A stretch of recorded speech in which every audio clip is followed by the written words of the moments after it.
Don't like it.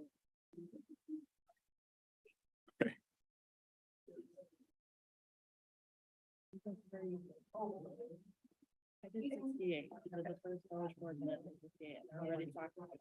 They are. Did you say? No, we're not talking about it. Thank you. How are you? Yes. Okay. We're glad you're here with us tonight. So Yeah, but there's. the time is 7 p.m. So we're going to call this meeting to order. Would everyone please rise for the Pledge of Allegiance? Pledge allegiance to the flag of the United States of America and to the republic for which it stands, one nation, under God, indivisible, with liberty and justice for all. Madam Clerk, can we have a roll call, please? Mayor Pulaski, Here. trustee Delapenna. Here. Trustee Domke. Here. Trustee Forsythe. Here. Trustee Lanisa. Here. Trustee Prokowski. Here. Trustee Trejo. Here. We have a quorum. We'll now move on to presentation of the prepared agenda. Do we have a motion to approve? So moved. Second, thank you. Any discussion? Seeing none, all those in favor, please signify by saying aye. Aye. Opposed, nay. Any abstentions? Seeing none, that motion carries. We'll now move on to our village board public comment. Anyone wishing to provide a comment on a topic or an agenda item may address the village board during the public comment and public hearing segments of the village board agenda by submitting comments in advance using the online form or during the meeting. Madam Clerk, do we have any submitted in advance? None in advance. Thank you so much. We did have some comments submitted in slips filled out, so we'll go in order that we've received them. And when your name is called, just please approach the podium and state your name for the record if you don't mind. Robert Vitava.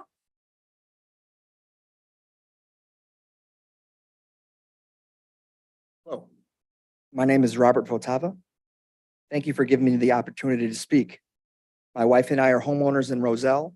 I'm here today to talk about what happened to our 4-year-old son this past Sunday, the 10th, at Goose Lake Park. It has also been made very clear to me that this park is supervised, maintained, and insured by the Roselle Park District. However, with this happening yesterday and an open public forum today, I feel it would be remiss of me not to voice my concerns here tonight. While walking in the wood chips to watch my boy go down the slides, he stops next to me and says, "Dad, what's this?" I glance down and in his hand, I see a syringe. While opening it, I see blood. My 4-year-old just suffered a sharps injury, a penetrating stab wound from a needle that may result in exposure to blood or bodily fluids. We are very disappointed, hurt, and angered at the persons who enabled this, especially at a newly remodeled suburban children's park. First stop was the ER as recommended by our healthcare professionals, and then after several hours and after physically holding my son down whilst he kicks, screams, and begs his mother to help him, blood is drawn to check baseline levels to see if my little boy will develop HIV or hepatitis. The next day today, we filed the police report, which we're waiting for the completion and finding out about this meeting to at the very least let you know what happened to our family and sharing our anger. We'll be reaching out to Roselle Park District, setting up recurring medical appointments, and our family will seek remedy for what happened to my son and what he's going through. Thank you for giving me the platform to speak. Thank you for your time. I ask that you share our story and perhaps consider what could be done within this group's power to make sure that this doesn't happen to anyone else again. Please pray for my son and hopefully his full recovery from this terrible incident. Please pray for my wife, who will literally be worried sick for the next 28 days before she knows with 100% certainty that her baby boy has a lifelong incurable disease. Thank you. Thank you so much for sharing your story. As a father of a 3-year-old, I completely sympathize, and anger is something that certainly comes to mind. So Thank you. thank you. Madam Clerk, next. Kimberly Zinni.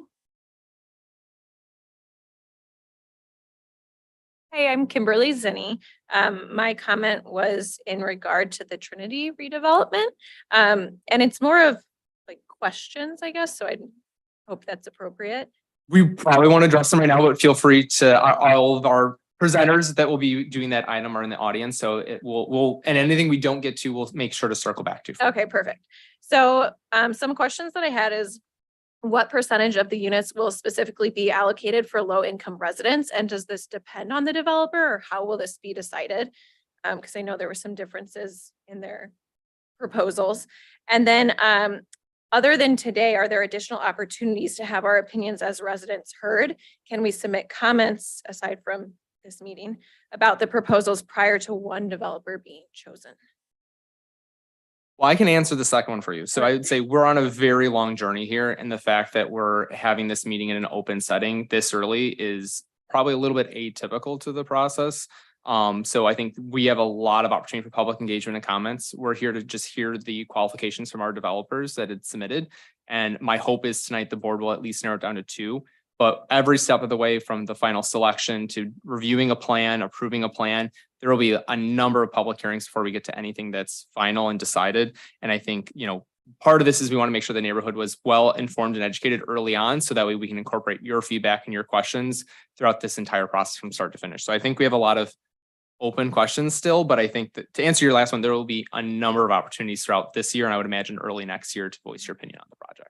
Great, thanks so much. Next comment? Jerry Keller,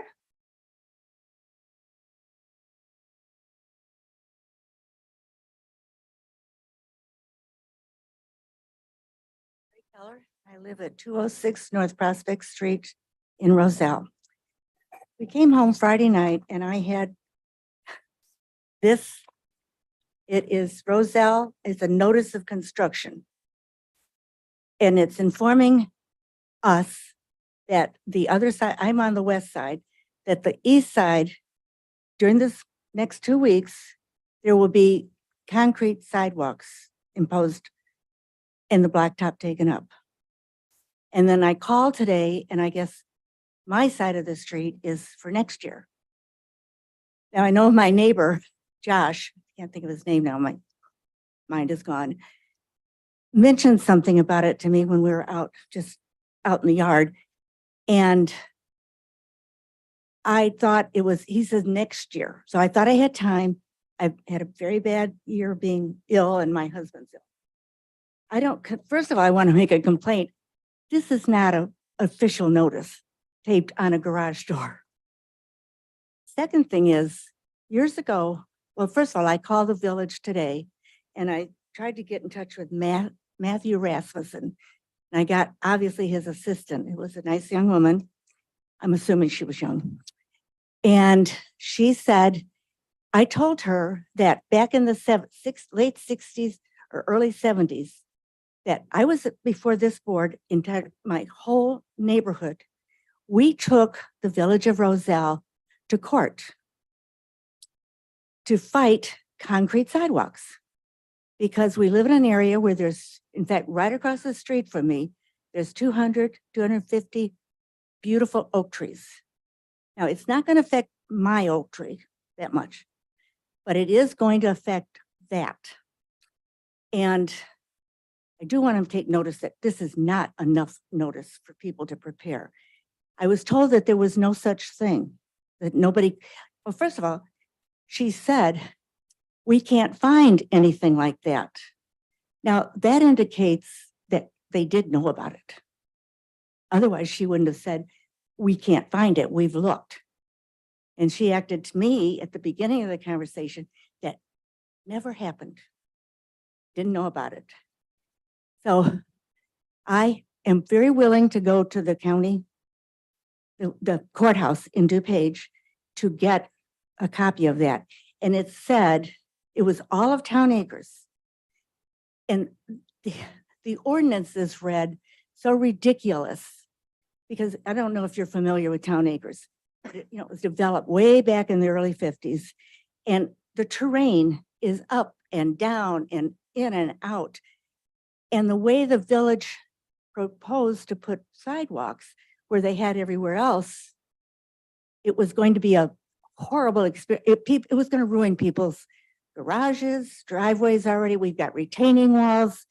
There's no blanket rule to do this. In fact, I was up here back then saying that we're not developed, and a lot of places in Roselle are not developed as a one big project at a time. I mean, all at a time, where everything is equal and it's brand new. That's not the case.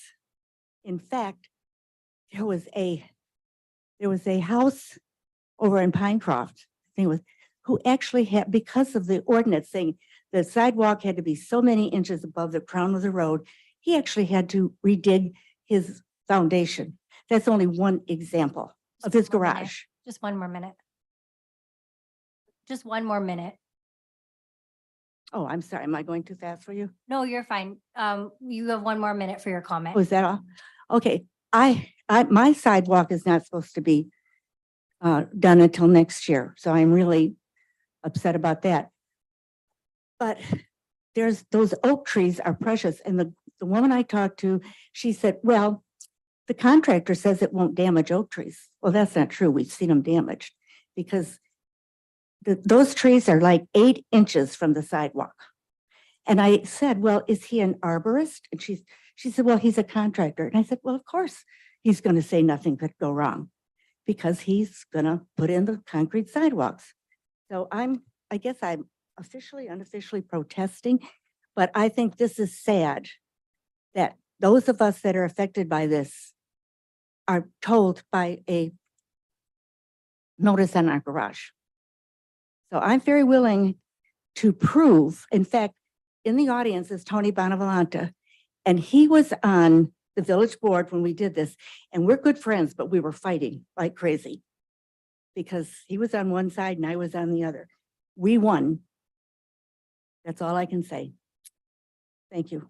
Well, I will direct the village attorney to look into the details of that lawsuit. I will say it was residents that brought to our attention that they would like to have the sidewalk replaced with concrete, which initiated the board's action to consider it. The reason we're doing it though is we are responsible for maintaining the public infrastructure. And so when it comes to that, streets, sidewalks, stuff like that, the notice that we provided is what we traditionally do in any given case when we're maintaining that kind of infrastructure improvements. Well, all I can say is I fell on a sidewalk that was not even, wrecked my shoulder. That was concrete. It's a lot easier to fall on blacktop and not get injured. But anyway, that's it. But I want to prove to you that there was a lawsuit and we did win it. So I don't know if how come that doesn't stand up anymore? I don't know. Thank you So much for the US lawsuits and law, which I have not much faith in. Thank you. Okay, thank you for your comment tonight. Do we receive any other comment slips? Not any here, but if there's an, Is there any other member of the audience here tonight that wishes to address the board? I will say we'll have a second opportunity at the end of the meeting. So after the presentations, if there are questions, I know we have a lot of residents from the area adjacent to the Trinity property. If you have questions or comments, you'll have another opportunity at the end of the meeting to come up to the podium and speak to the board. We'll now move on to officials and staff reports. Under mine, we have a proclamation to declare today Patriot Day. So today is September 11th. It is the 22nd anniversary of the terrorist attacks on American soil. So I'd just like to ask the board and the audience to take a moment of silence to recognize those that we lost that day.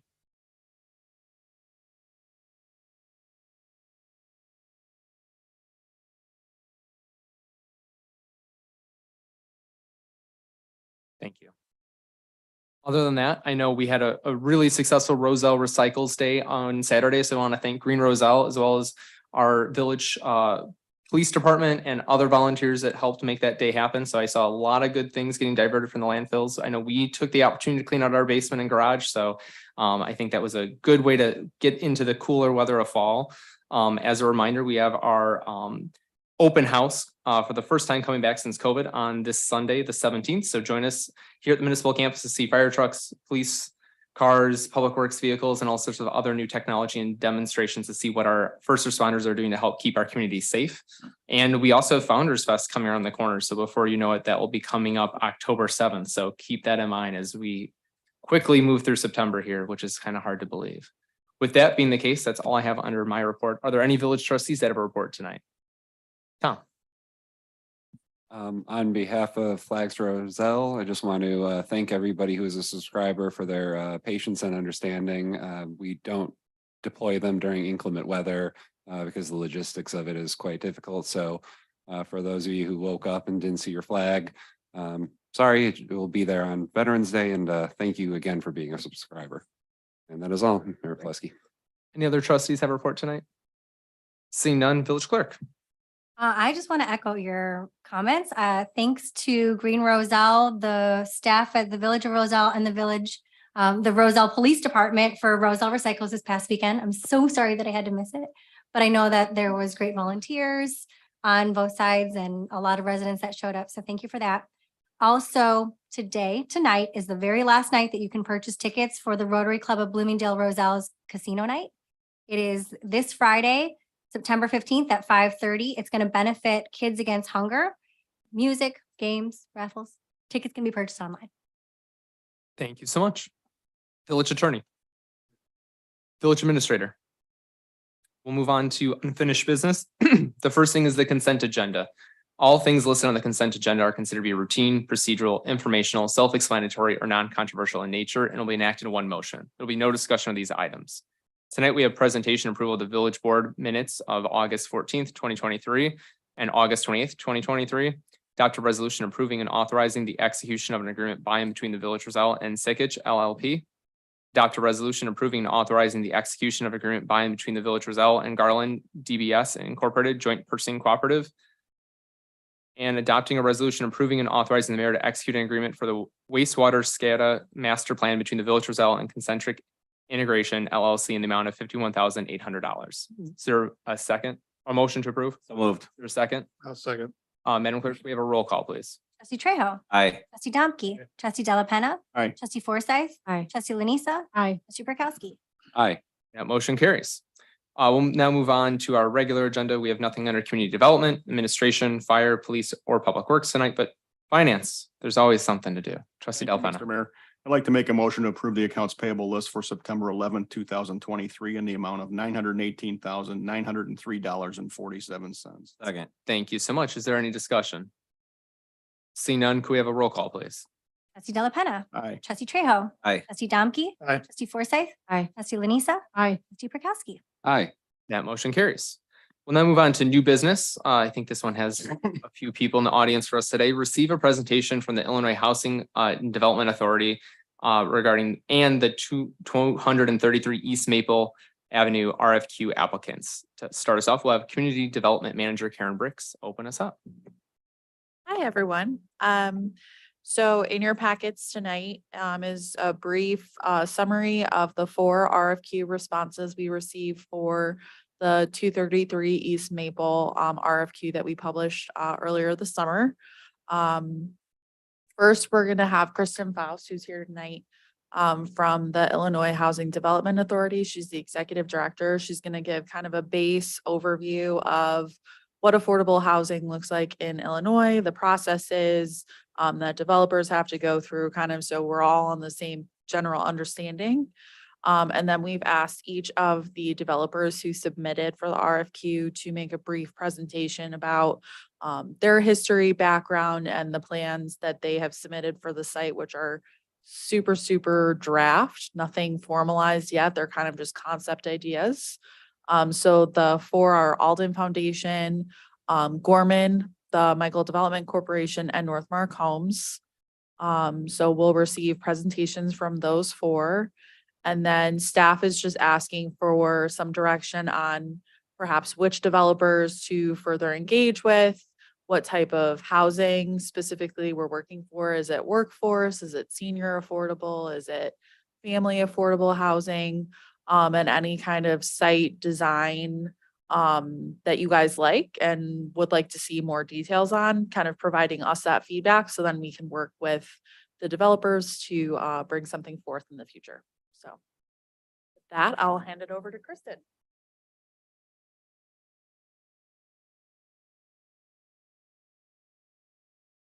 Good evening. It's a pleasure to be here. As you heard, my name's Kristen Faust. I'm the Executive Director of the Illinois Housing Development Authority. And again, it's my honor and pleasure to be here this evening. I just have to say hello because I'm not used to talking with my back to people, but I will direct my comments forward. And forward, the right arrow. Okay, I think I might know how to use the clicker here. If I don't, I have help. So let's get started. So I was asked to come here tonight to talk about what your state agency that mission is to preserve and finance affordable housing, what we do, why we do it, and how we get it done. And so my goals in this 15-minute presentation are to help educate the Board of Trustees on what IDA can bring to table, the resources we have for Roselle to help you achieve your local housing and community development aims. And also to learn a little bit more about affordable housing development finance by IDA and other things that we've seen local governments do successfully to bring affordable housing to their community.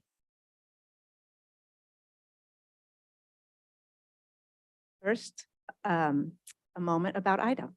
So the IDA is a quasi-governmental agency. We were started in 1967 by the state legislature, but we're actually self-funded.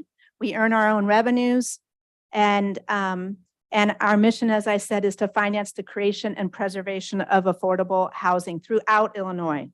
And I'm just want to make sure I'm checking time so I stay on time. We just in 2022, for example, we touched almost 10,000 households across Illinois. About 55% of those were home buyers. We finance and provide down payment assistance and help create first-time home buyers, many of which you'll see later we've done in DuPage County. And then about 45% of those households were to provide affordable rental housing. And this is our nifty little diagram that talks about some of the things that we bring to the table.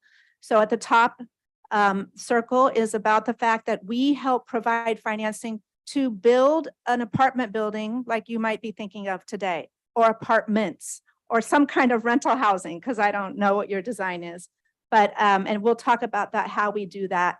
And then the second circle to the right, I want to focus on, because anytime that IDA puts resources into housing, we are there to pay attention, monitor, and inspect that housing for the next 30 years. When you get the resources that IDA has that come from the federal government and the state government, the developers are signing on that we're going to keep this property affordable for the next 30 years, but we're also going to keep it well maintained. We're also going to keep it, looking good. We're also going to keep it in compliance. And so we have an asset management department that helps and is responsible for that. As I mentioned, we also do affordable home ownership, and we also provide finances and grants to local governments, including Roselle and DuPage County, to help on occasion when you have an abandoned property to either raise that property or to rehab it. So we provide grants like that. And we also do community planning. Some smaller localities don't have any staff to help with a project like what you have are starting to work on. And so we provide that service too. And then lastly, in the last several years, we've played a major role in eviction and foreclosure prevention during COVID. And in fact, over 5,000 households in DuPage County were able to stay in their apartments during COVID because of rental assistance provided jointly together. But I want to focus on what you're talking about tonight. And first, I just want to commend you all, because we do not have enough housing in this country, and particularly affordable housing. And what does that mean?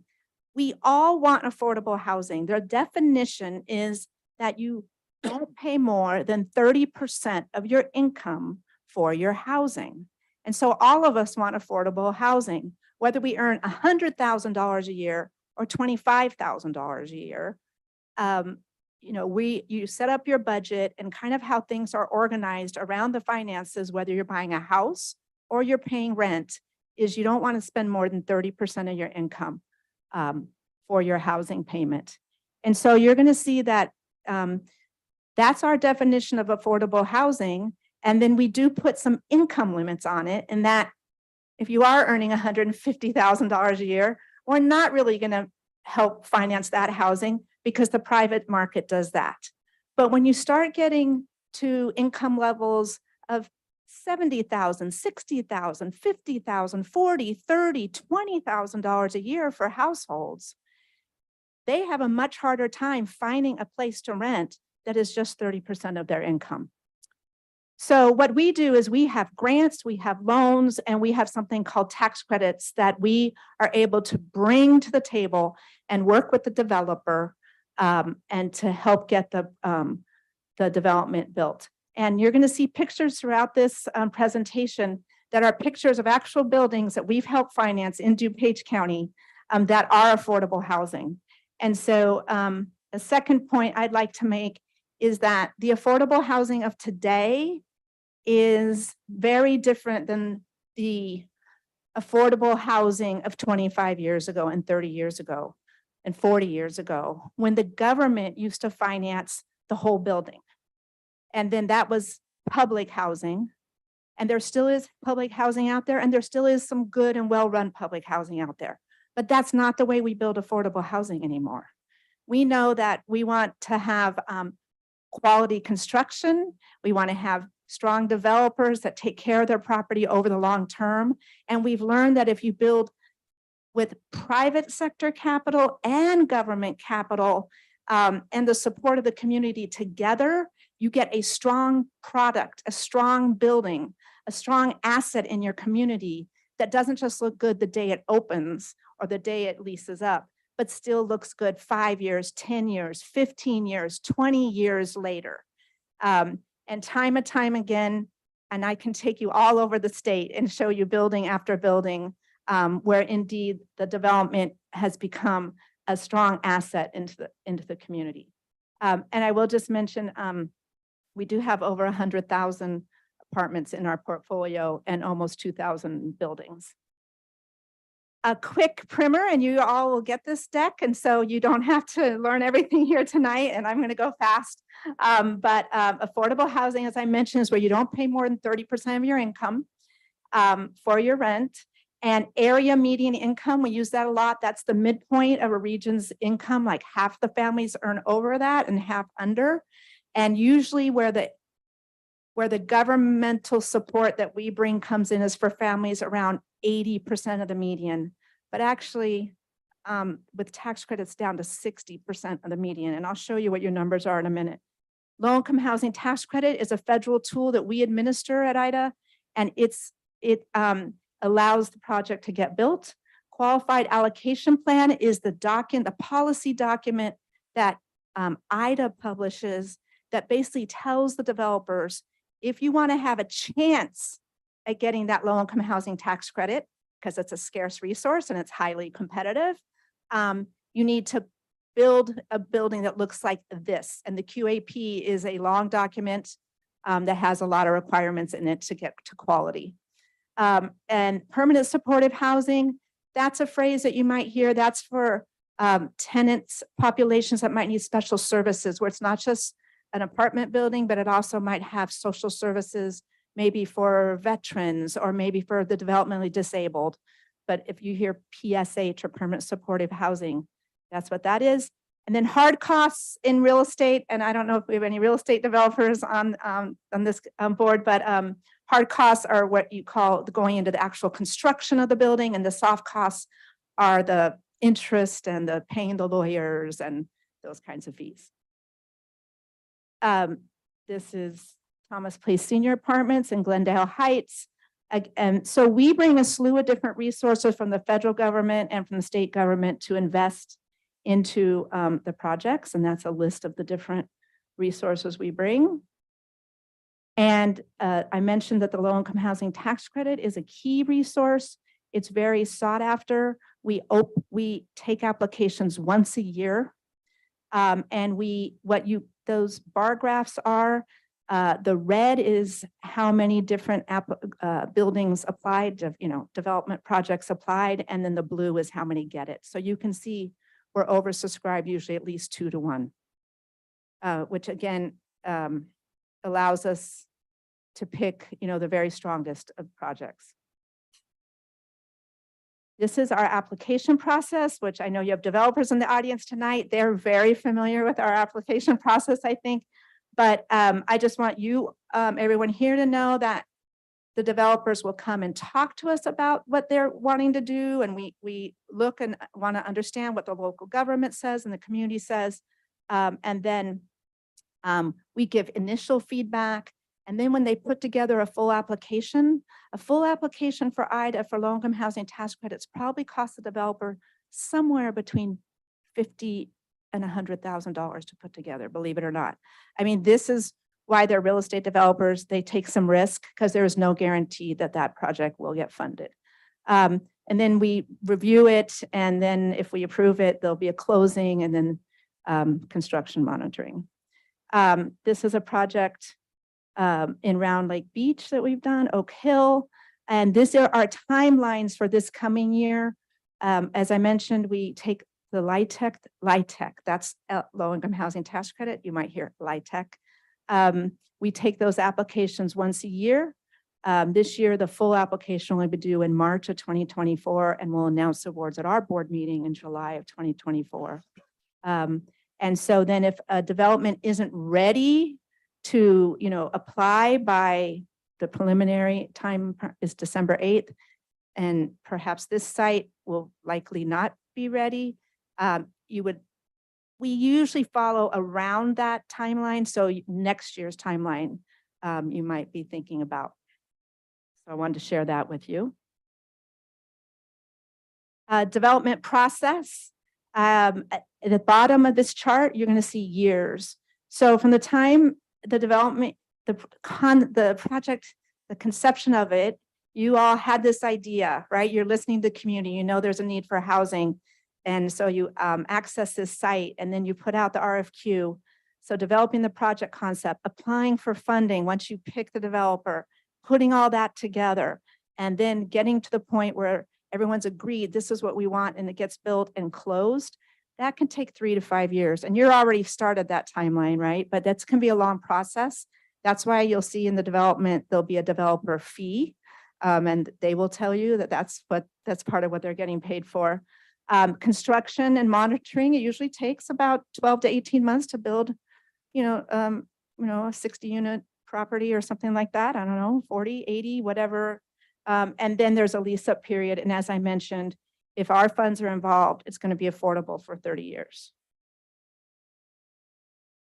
There's a lot of partners involved. And again, in the old days, 30 years ago, it was HUD, the federal government agency, funding the housing development, and it was one funder, and it got built quickly.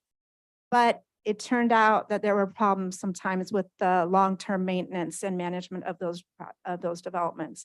And so about 30 years ago, a new way of doing affordable housing was created.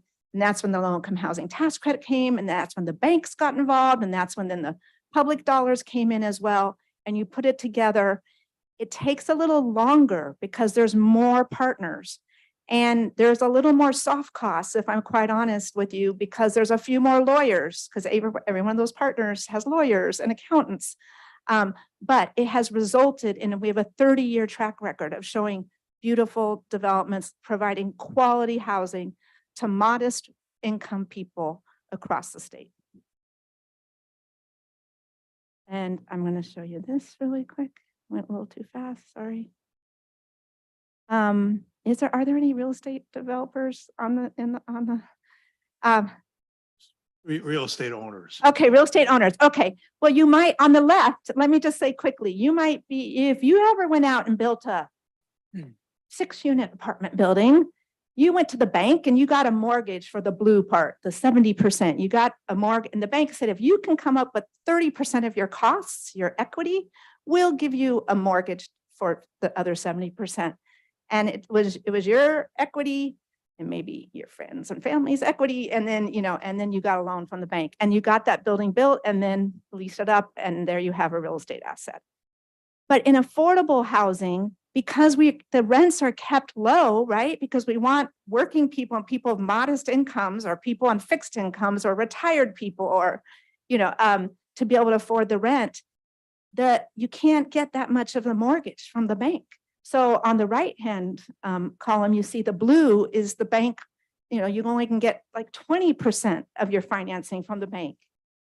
So the low-income housing tax credit was invented to provide the equity, again, because your friends and family are not going to invest because there's not that much return like there would be in a private market rate, rental building. And then there's still a gap. A lot of times that's still not enough money. The LIHTC isn't enough. So the green is where we call it the budget gap, but that's where public dollars come in. So we also have some public dollars. DuPage County might have public dollars. There's some other Federal Home Loan Bank has dollars. There's these different places the developers go to get the money. And that's why it's harder, takes longer. If we believe that we need more affordable housing in this country, and yet it's the hardest kind of real estate to develop. But it does get done and it can get done. It just takes a while, but that's fundamentally why it takes longer. And these are real examples just in color bar charts. On the left is literally a deal we did for veterans in Chicago Heights. Those are all different sources of funding, like 8 different sources. And then there's another one on the right. So it can be quite complex. But again, there are developers and partners out there that have done this before. We're there to help inform and answer questions you might have as you go through this process. I have really great, skilled, dedicated staff that's always happy to answer questions. I'm available too. I want to show and wrap up here by just talking about what we have done in DuPage County just since 2018. And you probably didn't even know we were here. You're driving by affordable housing that we have financed probably, once a week, or I don't know your exact routes, but there's housing all around that we have financed. And so here's a few numbers. So in DuPage, for a 2-person household that earned 60% of median income, which is usually where these developments are going to be accessing resources that require you to stay around 60% or below. That's a household of 2 that could earn up to about $53,000 a year. So that's the income level we're talking about. Now, if some of the units sometimes, and we give more points for developments that have some units for 30% of median income, that would mean that some of the tenants in that property would only earn up to $26,000 a year, right? But I always like to put the dollars, not just say percent AMI. You'll hear a lot about percent AMI, but just I think it's useful to put the dollars. And so those are your income numbers for DuPage. IDA in the last 5 years has financed 14 developments in DuPage. 9 of them were affordable rental and 5 of them were supportive housing. And we've created almost 950 units. We've also helped almost 1,000 new home buyers purchase homes in DuPage. And we've provided housing counseling, funded housing counseling to over 7,000. As I mentioned, we helped over 5,000 renters during COVID and also have helped over 600 homeowners that struggled during COVID stay in their house. And also, as I mentioned, 12 vacant properties in the county have been either demolished or renovated through some of our funding. And we've worked with 8 different municipalities on creating a plan around housing. But I've just talked with your talented staff, and I think you have a plan right now, which is really great, and we really applaud you for. And so here's just a couple pictures showing you some other, this is all affordable housing. That's Mount Prospect. That's Geneva. So these are, and then I'll just wrap up by saying, how else can local governments address the housing shortage? What have we seen done? And again, you're already doing some of those things, but make public land available or for housing development.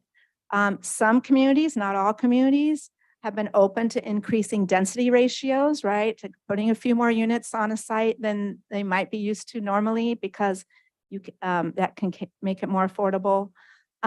Reducing the cost of the bringing of the infrastructure. So that could be waiving the fees to connect to the water, or waiving, or making some adjustments to fees because it's affordable housing. Some places are offering property tax relief, although there was a state law that was passed recently that now is actually enabling the counties to do that. If your building has a lot of affordable units, there is some new property tax relief, which is very helpful to the long-term success of those properties. And lastly, as I mentioned, we're also here as a resource to help you create additional plans and goals around your affordable housing. So with that, I'll open up to any questions. I hit on a lot of topics quickly, but I just wanted to give you that overview and give you a sense of what we do and that we're here to help, or at least answer questions if you want us, that we're a resource available to you. But we don't want to impose ourselves, but we are a resource available to you. Well, thank you so much for joining us tonight. Does anyone on the board have any questions? Wayne?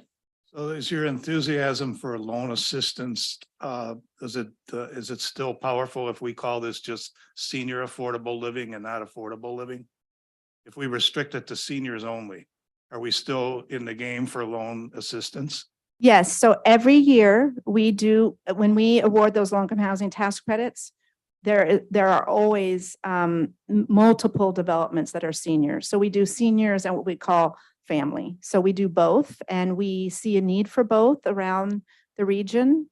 And one of the things that we could do, for example, is someone on the Roselle staff could reach out to our staff and we could share the data we have about what the needs for senior housing are in this area. And we could share our data with you. You probably have your own data, but we'd be happy to share also what we have.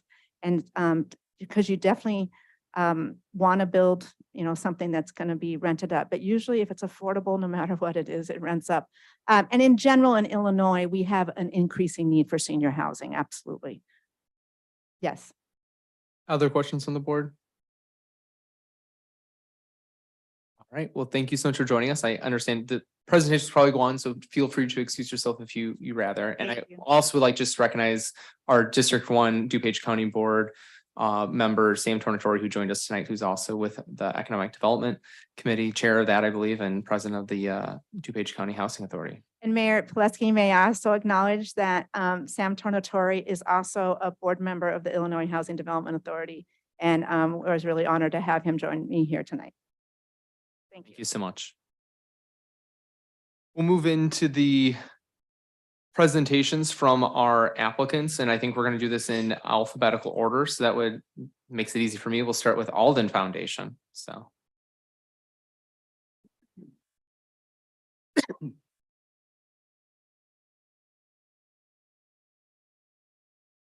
evening, Mayor, trustees. My name is Stephen Stivers. I'm the Executive Director of the Alden Foundation. I'm joined by my colleague, Michael Bailey, the President of the Alden Design Group. We appreciate being here tonight to talk to you about Roselle Horizon, a senior living community that's affordable and for independent living for seniors here in Roselle. Just to interrupt you, do you mind getting the microphone a little bit closer so that way we have people at home watching and recording, so that way they can hear you as well. Thank you. No problem. So who is the Alden Foundation? The Alden Foundation is a nonprofit developer who has been developing affordable housing for seniors for the last 25 years. We have been specifically focused on developing affordable housing for seniors in the Chicago suburbs. Over the course of that 25-year history, we have developed 14 communities, and our 15th community was just approved by IDA, which will be going up in Addison. They include local areas like Bloomingdale and Woodridge and Warrenville. Over those communities, 1,000 units of senior affordable housing, all independent living, no services attached. These are seniors who just need an affordable place to stay. We also are a vertically integrated developer. So what that means is that we partner with amazing companies like Alden Design Group to have an in-house architect and interior design work with us. We have Alden Bennett Construction, who is our GC and constructs all of our projects.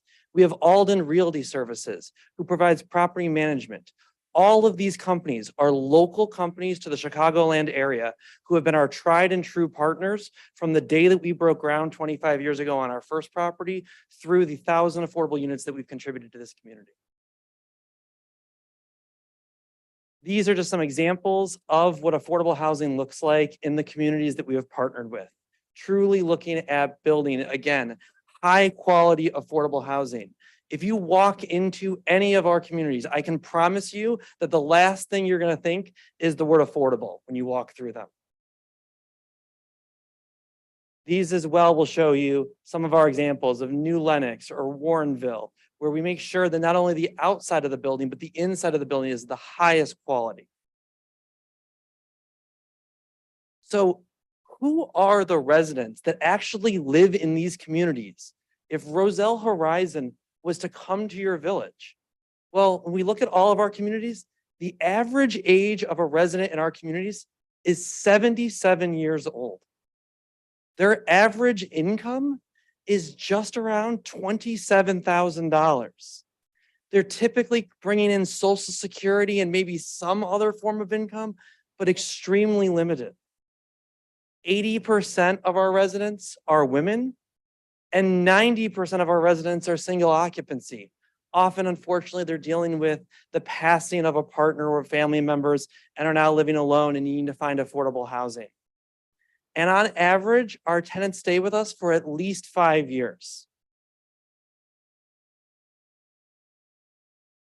So what do we do as a developer? It goes far beyond just building affordable housing here in the community. So we really believe in being true partners with the village and with community organizations. We come in and understand, but by working with your teams, what is it that Roselle is looking for by bringing affordable senior housing to this community? And then we build and design our communities around that vision you have for your village. We as the developers are not going to know your village better than you know it yourself. And so we lean on your expertise and your insights for that. We did this as an example in our recent building in Warrenville. They wanted us to do a more modern look because it was on a busy street. So we did that. We've also done in New Lenox, we are surrounded by residential. And so we made sure to integrate it so that it did not feel out of place. We build community. This is senior affordable housing. One of the things that we believe is critically important to the Alden Foundation is not only creating high quality affordable housing, but engaging communities. Our residents aren't just looking for a place to live. They're looking for a community. We learned over the last several years while we went through the pandemic, how isolating it can be for seniors in our community.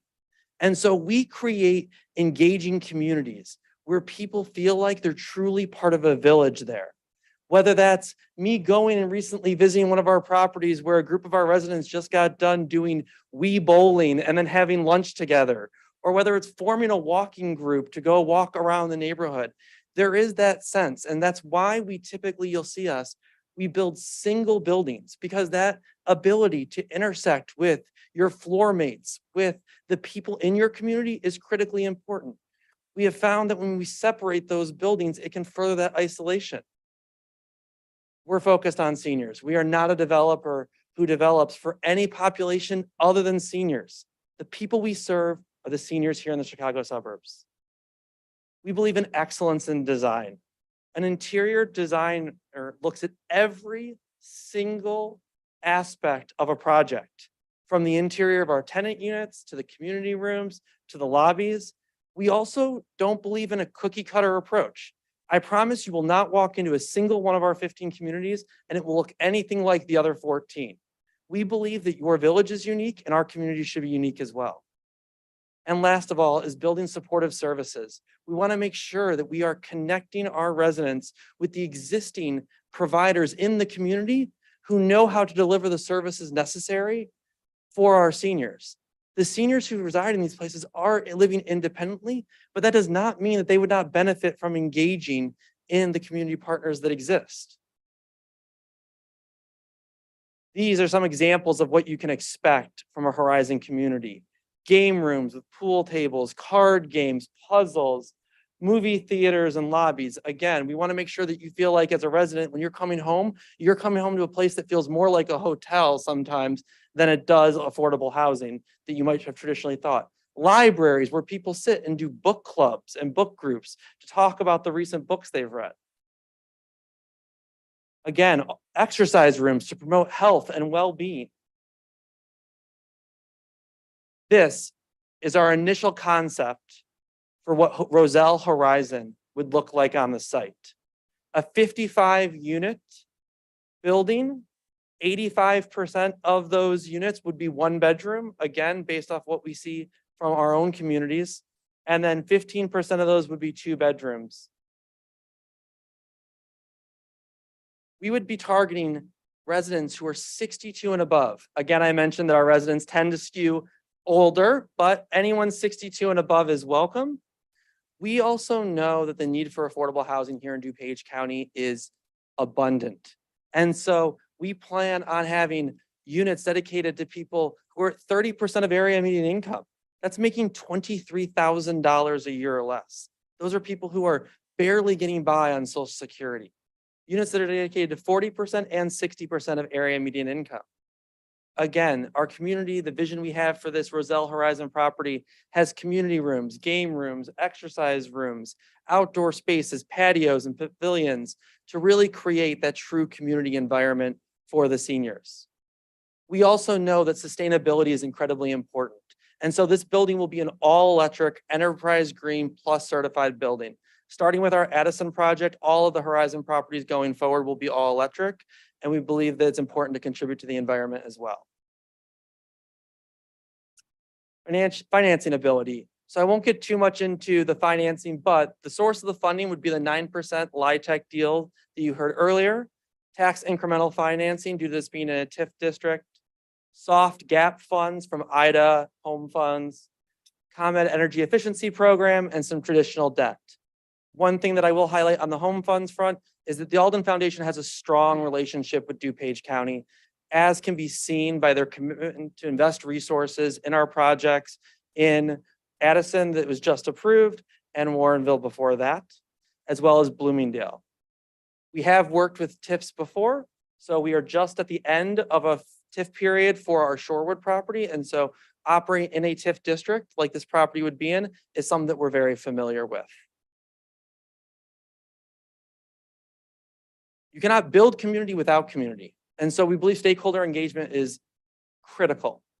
We want to become part of the fabric of this village. We want to make sure that we're engaging in the existing community spaces and organizations you have here in Roselle to engage with places where our future residents may be engaged already, as well as the local residents who are going to be impacted by this development coming to their community.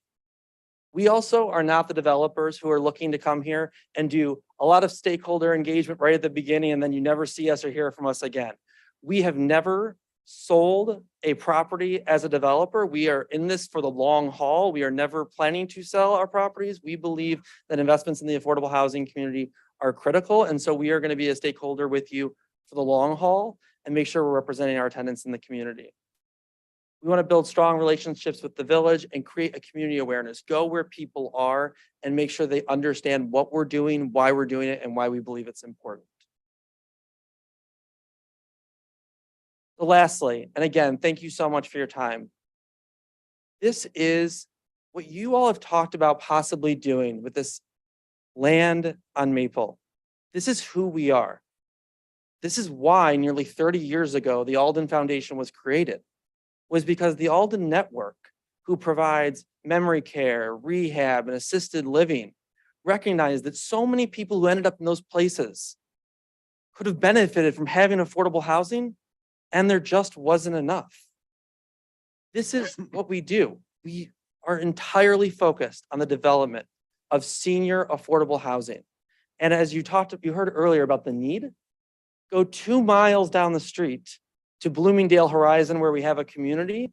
There is a 200-person wait list on that senior affordable housing community. The residents that we serve in our facilities come from the local community. These are your neighbors. These are people who have been longtime residents of Roselle who are just looking in this market for an affordable place to live. And this is why we do it. We believe that at the end of the day, for our seniors, that the place that they raise their families, where they go to church, where maybe their kids or their grandkids live now, they should not be forced to have to choose between affordability and staying local to where they are. And so we are incredibly excited about the prospect that Roselle wants to bring affordable senior housing to this community, and we would love to be your partner. So thank you so much for your time. Thank you so much. Are there any questions from the board? One in Bloomingdale, that's not assisted, living, is it? It's not, it's a fully independent living Horizon property, about 90 units. Any other questions from the board? All right, thank you so much. Thank you And so I much. heard the murmurs and the whispering as soon as we saw the concept plans. I just want to clarify, these are concepts. They haven't been vetted by the village yet at this point, but I think it helps us to understand model and stuff like that. So I just want to put that PSA out there. The next group I'll invite up is Gorman and Company.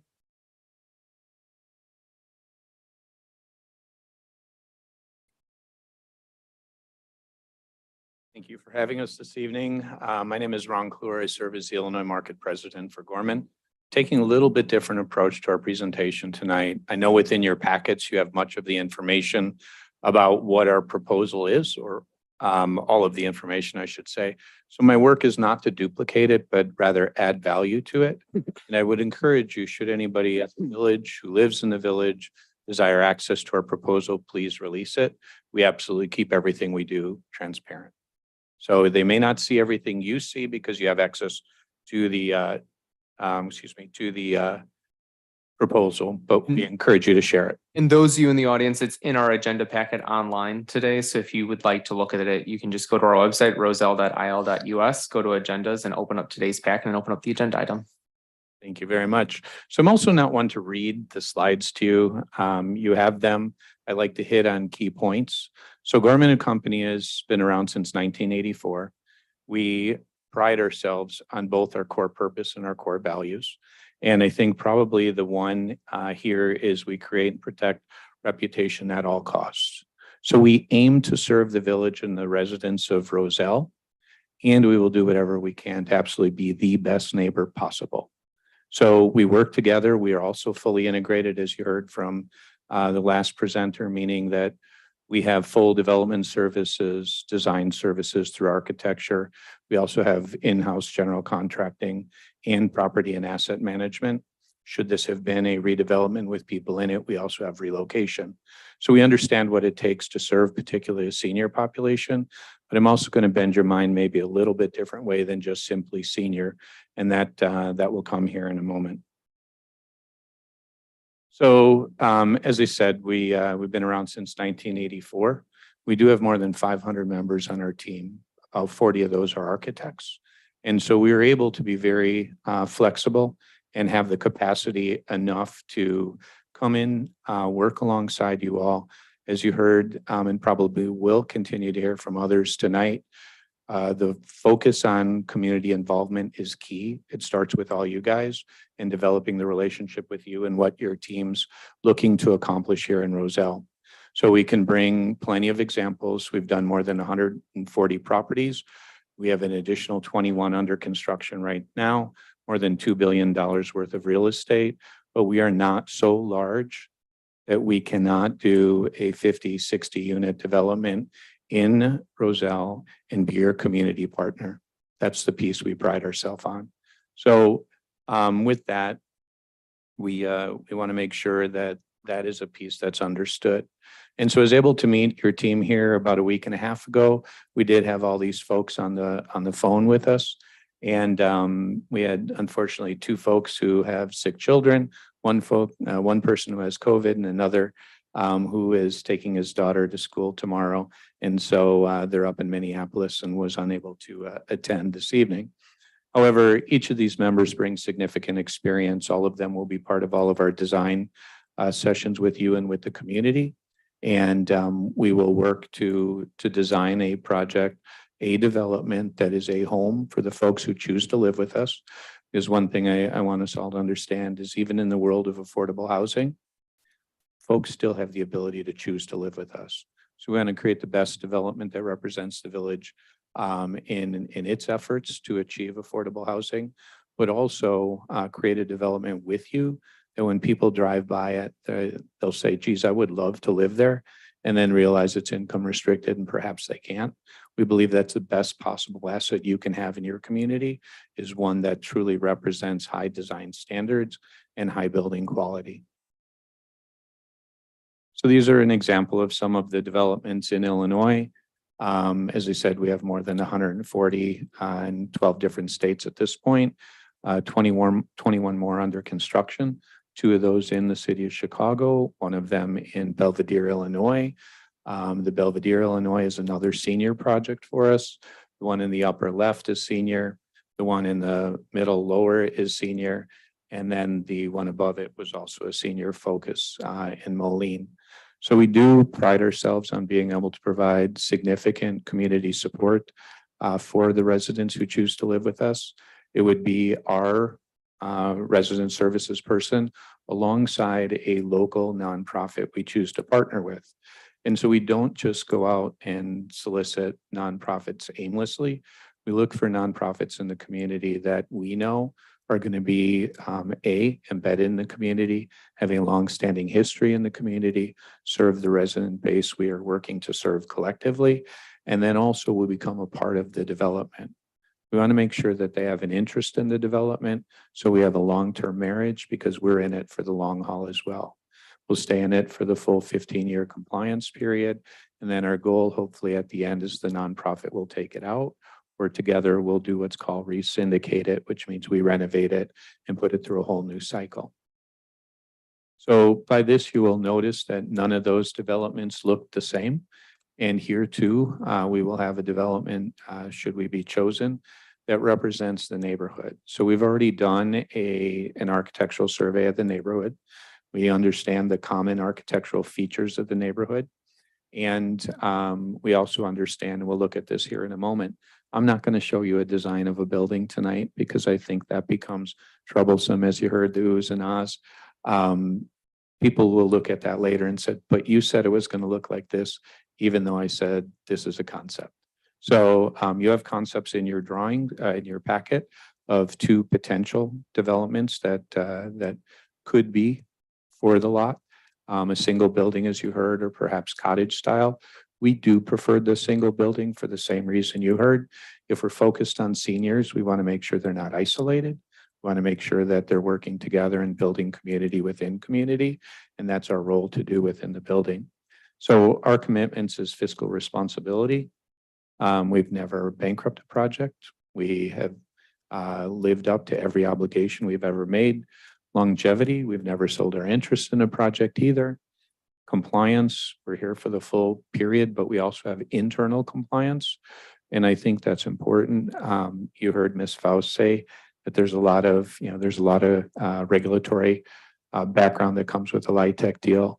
We want to make sure that the folks we bring in to operate, become our employees, this particular property, folks who live in the Roselle area, who are experienced in property management that we convert to the Gorman Way, are going to be supported with compliance. We also want to make sure that our commitment is partnership, not only to work with you, but the neighbors surrounding the development, be absolutely best neighbor we can be, our experience, and of course, quality. So this is a different approach. Every development we work on, we look at the social determinants of health, and we're looking at seniors. And the purpose of this is we know that only 20% of an individual's health can be attributed to the actual clinical care they get. And a larger portion of that, by the time you add in the physical environment and socioeconomic factors, influences an individual's health. So the building we design, the home we create, the community we build together has a greater effect on the health outcomes for seniors. And we want to make sure that as we design this, we're keeping the social determinants of health in mind and connecting our residents to community. So the community development process, we are also not one who's going to come in and do a bunch of design sessions and then your community is never going to see us again.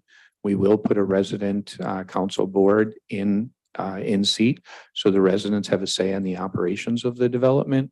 But we also bring select neighbors in, those who care to participate, to be part of those meetings on an ongoing operational basis. So that way we truly live into being a good neighbor. And if we're not, they'll tell us. Luckily, we've never had a case where we've not been a good neighbor, but it's always possible. We want to make sure we're addressing that. So I just wanted to talk a moment about your rental snapshot. The important thing here is historically Roselle has only delivered about 12 units of residential multifamily average over time.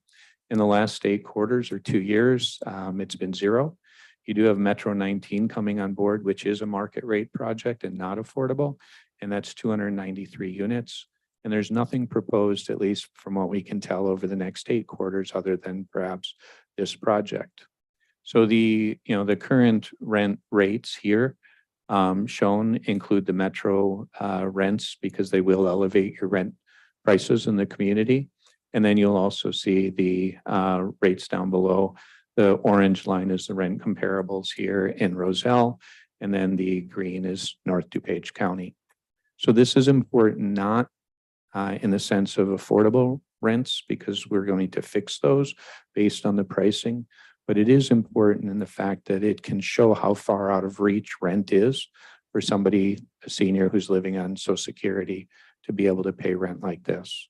So the fact that we are all talking about affordable housing is incredibly important. And we want to challenge you to think about another market. And I'm going to talk about this site here in a moment. But there are 2 things you may solve for. And one of the things we pride ourselves when we come to a community to work with you is helping you solve persistent challenges and helping you get an economic benefit as a result of those persistent challenges. There's actually 2 areas that we would like you to consider. The first is indeed senior. We, however, would focus on those who are 55 and up as opposed to 62 and up. If it's 62 and up, that means everybody in the building must be 62 and up. Your data tells us that you have a very large growing cohort of those 55 to 62, and even behind them, 45 to 55, a growing cohort. So these are seniors or those about to be who may have other folks in the household. While most of them are predominantly single, we do know that there are seniors who often have grandkids who may be staying with them. And under the 55 and up model, those kids would be able to stay and perhaps live in the household as needed. We do a lot of grand family housing, and it's a niche market that we think would be important to consider. The other is workforce. These are folks who are entering into the workforce. So it's not a fully affordable project, meaning all the way up to 60% AMI. It would extend that up to 80% AMI. And so that would be another area, because we understand about 65% of your market is working age of your population here. And there is a growing cohort coming behind them, some of which are going to need workforce housing so they can, live near downtown and work here in downtown. The last piece I just want to cover is you've got a great site. It has a little nice rolling space to it. We want to maximize that. We also are going to encourage you to think about things like how do you incorporate the park into the views, particularly around the common area. If it's seniors, the community room should look out over the ball diamond and the park so that they're engaged in what's happening around them. But also if it's workforce, there's reason for that because there's benefit to the adjacent recreational activities. And then along the north and west side there, we want to make sure that we're circling the property or lining the outer part of the property to conceal parking inside and then take advantage of residential to residential street facades. And so there's some basic design elements we want to encourage as you go through this process, whether you choose us or not, because not only is it consistent with your zoning guidelines, which we've reviewed, but it's also the best thing to do and best practice. That's all I have. Any questions from the board? Wayne?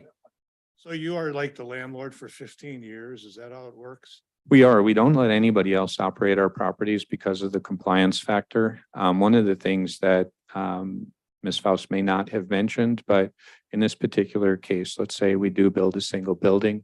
It's estimated to be about $24 to $26 million. The low-income housing tax credit component of that's going to be about 13.5 million. And we have to guarantee that for the 15 years. We also obviously guarantee the debt, and any other resources we bring to the table. So we want to make sure that we are operating that in a best way to preserve its look from day one all the way across the lifespan of the property, but also to make sure that there are no compliance issues. So we're a very, very active and engaged landlord. One more follow-up to that. So at the end of 15 years, you are tasked with finding a nonprofit to buy the building from you? So Or could it go into market? So the Light Tech program requires a 30-year land use agreement, restriction agreement. And so it's going to have to be affordable for 30 years. The next landlord has to be also with that mode. Correct. So the reason that we partner with a nonprofit who is mission driven, aligned with the function of the property, is that we often work with those nonprofits who then acquire the property at the end, or we remain in the partnership, re-syndicate or renovate the property and do another 15 years.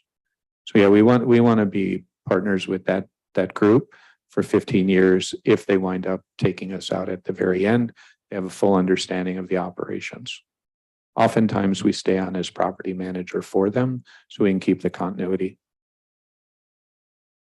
Other questions from the board?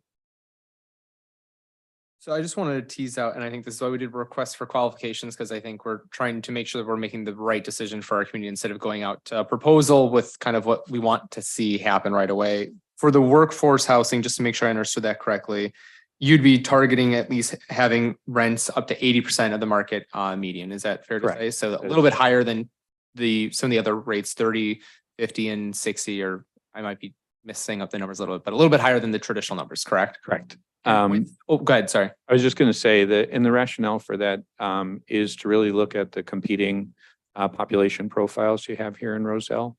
I think it just depends on what your work is to do, is either provide safe and healthy housing for seniors or safe and healthy housing for individuals coming into the workforce and kind of moving up the economic ladder. Both are beneficial to your community. It just depends what's the focus. And we do both. We actually pride ourselves on doing both. And it's something that we would work with you should we be chosen. And when you're talking about that, I know when we've been discussing senior housing, there's been emphasis on a single building that allows everyone to interact. At that stage, are you talking about like these cottages or like something that would look more akin to a single family home, but like segmented out throughout the lot? Sure. So I included in your packet the Jane Addams development, which actually is senior development.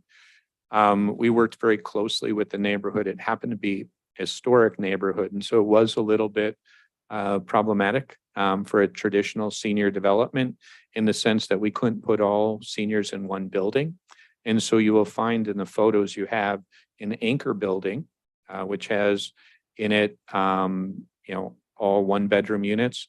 And then around the perimeter of the site, we did 2-family and 4 families, but they all were designed to look like historic homes of various types of architecture. So they look like they were there from the very beginning. And so those are dotting the perimeter. We could do something like that, it all depends. I think if we want workforce, I would suggest we do break it up a little bit, only because it creates architectural interest, and individuals who will be living there will actually have a little more freedom and independence. If they're seniors, we want to make sure we keep them together and ensure there's not isolation. Great, thank you. You're welcome. Lee. So for this workforce, if we did do workforce, like how often do they have to like reprove their income? So is it like a yearly thing that they have to like get eligible again? Or So there's an certification, but there is also a requirement for certification if their income goes up during the year. And so it could actually be more than annually, but it's a minimum of annual. Last call. All right, thank you so much. Thank you. Moving down the list, Michael's Development Corporation, our company.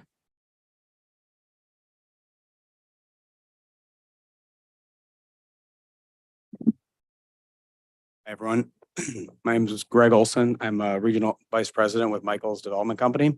I'm joined by my colleague, Jim Weglars, and I'm also joined by Richard Koenig, who's the Executive Director of Housing Opportunity Development Corporation, partner on the project.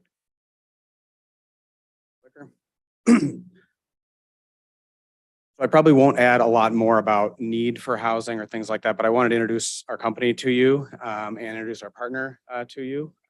So Michaels. We're a 50-year-old company. We're national in scope. Our group is based here in Chicago. We've got sister small offices in Los Angeles, Hawaii, Atlanta, DC, and then our home base is Philadelphia area. We've done primarily affordable housing for the past 50 years, but about 10 years ago, we split our company up and started doing student housing as well as military housing, a little bit different focus. But in the affordable housing world, we're one of the largest affordable housing developers in the country. In the Chicago alone, we've developed about 2,500 units over the past 20 years. Just throwing out some big numbers there. We are active across the country, including, say, Hawaii, units, Virgin Islands, things like that. We take pride really in who we connect, how we connect with people. So, for instance, if we're working with the Department of Defense on our military housing, for instance, where we manage 20,000 units, we work directly with generals and the base leaders. When we do affordable housing, we work with housing authorities, we work with cities, we work with villages, and we tend to be a true partner when we're presenting our project. We're like the other developers, we're in it for the long haul. We own properties that we developed in the 70s and we continue to own them and manage them. So on the affordable side, tax credit housing is what we do. We do historic preservation, we do public housing redevelopment. We also have started doing conventional and luxury multifamily housing, student on campus and off campus housing. And then again, I mentioned the military housing that we are active in as well. You see what you get what you see. I run the business. Jim here would be central to this project, so he'd be the person in charge of the project. This is our Chicago staff. We've got Andrea as well as Alice. We all help each other out. Alice would be assisting Jim to develop this property. We first and foremost would listen and hear what you had to say about what you wanted to develop. We threw some concepts out there, much like the other developers did, but they're not written in stone. We are vertically integrated, but probably in this situation, we would use our property management firm only to manage the property. We do have a construction company. We don't tend to use them in the Chicago area. They're more for our East Coast properties. We also have an architecture firm we work with, but we probably would use a local architect for a property here. Michael's management manages over 200,000 apartments. So we've seen everything. About a quarter of those are senior properties. In Illinois right now, we've served 37 communities. You can see we have 4,280 households. Chicago, suburban Chicago, Springfield, Galesburg, Bloomington, Granite City. We manage 6 senior communities in Illinois. Roselle, here we just took over Rose Glen Apartments. We hope we can be a good community partner on that property. We like the idea of being able to develop another property so that there's some synergy between the two properties. We can have a property manager, 2 maintenance people, somebody can spot somebody when they're on vacation. The only other thing I'd point out is our founder started a nonprofit foundation about 15 years ago, and we award scholarships to not only our employees, but also to anyone who lives in a Michael's development property. So if you're a kid going to college, you can apply for a scholarship. If you're a senior and you want to go back to school, you can also apply for a scholarship. So we'd offer that as well to folks living in the property here. I'd like Richard maybe to talk a little bit about his organization. Good evening. Again, Richard Koenig, Housing Opportunity Development Corporation. I'm the executive director. I've been the director for the past 25 years, and we are a local nonprofit affordable housing developer. We developed over 30 projects with over 500 units, and we are based in the suburbs. So all the developments that we do are in the Chicagoland suburbs. As a former IDA employee, I used to work for the place where Kristen came, and so did Jim. We know how to get financing put together to make these deals happen. This past year, IDA approved 18 projects and we received funding for 2 of those projects. We do housing for seniors as well as families, diversity throughout the suburbs from Deerfield Senior Housing. We do affordable housing for seniors in Cary, Illinois. We have housing in Arlington Heights down to Evanston and throughout the northern suburbs, western suburbs up into McHenry County and western Cook County, and looking to expand and continue to find ways and opportunities to create housing because we're in it for the long haul. Our goal is to keep the housing affordable in perpetuity.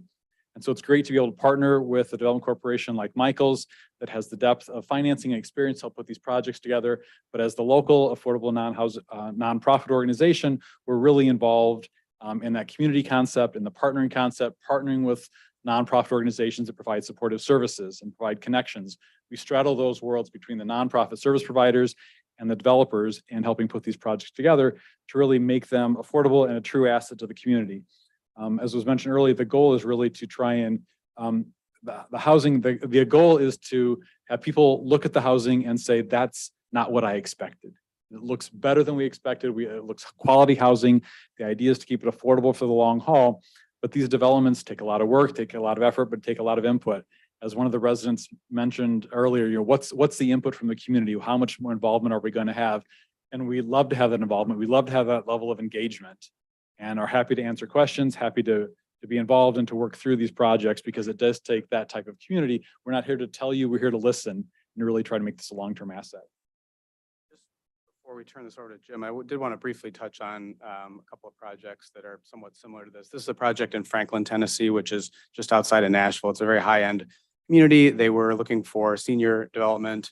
It's very traditional in design. We mimicked that with the property. It's a 60-unit property. It included a nice front porch with rocking chairs. So it was very well received by the city.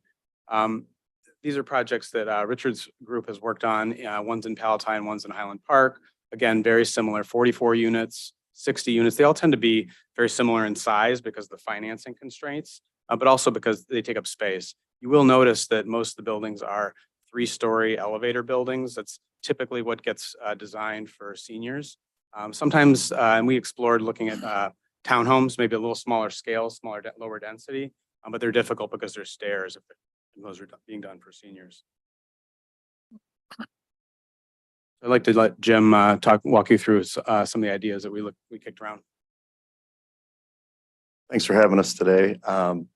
So a while back when the village reached out, we were really excited. First of all, it's as Kristen said, it's very rare that the village reaches out to us to do a deal. So thank you for having us. It sounds like you've got 3 developers to choose from, and you're not going to make a bad decision here on the affordable side. So what we're looking at is the goals of the community first. We think one of the goals should be increased affordability. As the last group mentioned, we would go from 30% AMI up to 80%. Now you can, under the tax credit program now, do what's called income averaging, which allows you to have all of the units up to 80% in the credit program.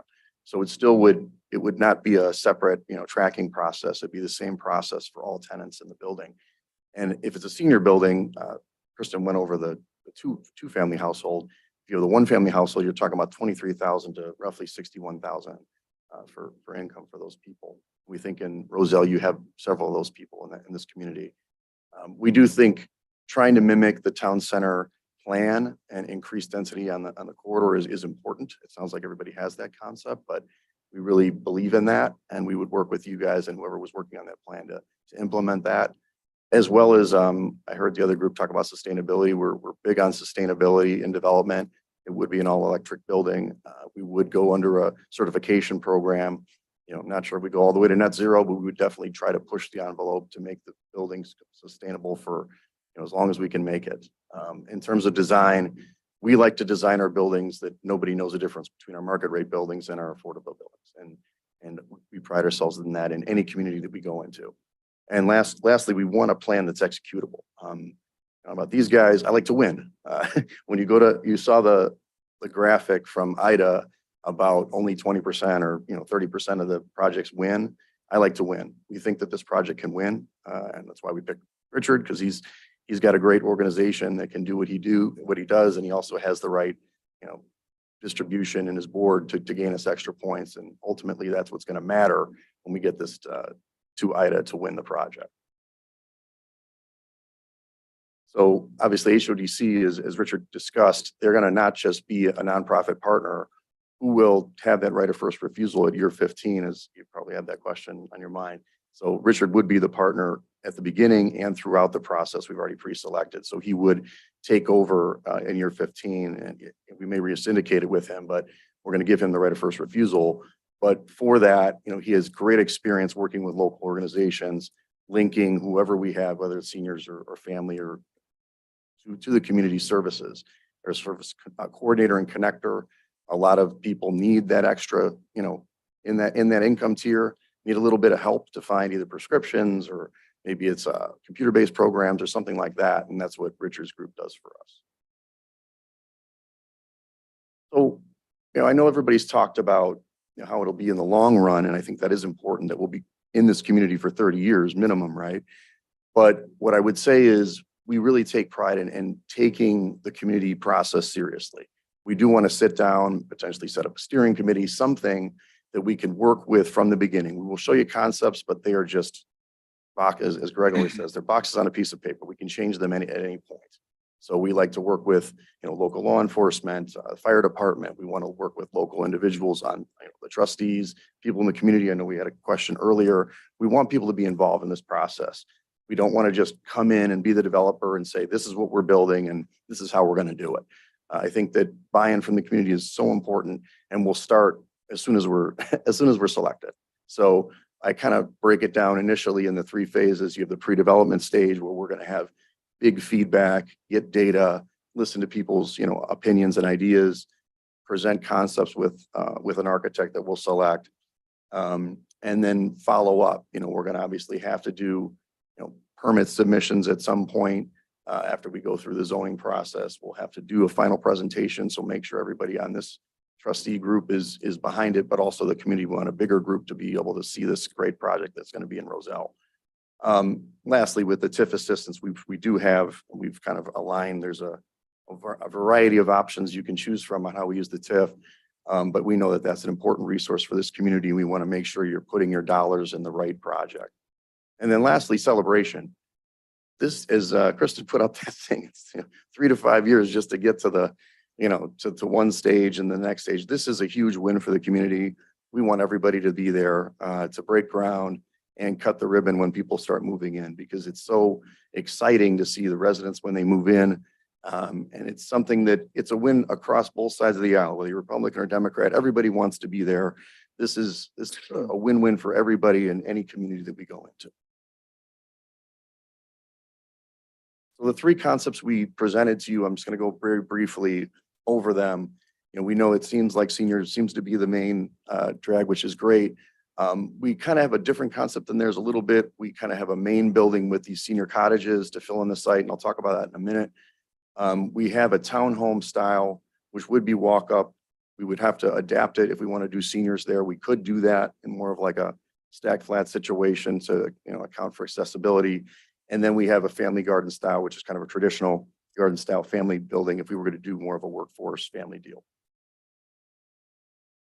For the seniors, one of the reasons why we like the senior cottage concept, I got to give Greg, he's a great design guy, credit, is that we believe that this could be 55 plus in aging in place community. So we're going to have seniors going to be working at 55 up to maybe 70. You know, perhaps they want to live in the 3-story elevator building, but perhaps they want to have a little still an independent situation where they have a 1-bedroom cottage, and kind of it's a transition from maybe they were in a single family home or with their family to this unit. I appreciate what they're saying about isolation. Of course, they would be integrated into the services of the building, but it kind of gives an intermediate step. Right now, we've outlined 8 of those. We could obviously change that, or we could go to a full building, but we think that this concept is kind of unique for Roselle, mainly because the site allows it. You've got a great site here, but also because of the population, as Gorman was talking about, we think that that's a really easy population to transition into this.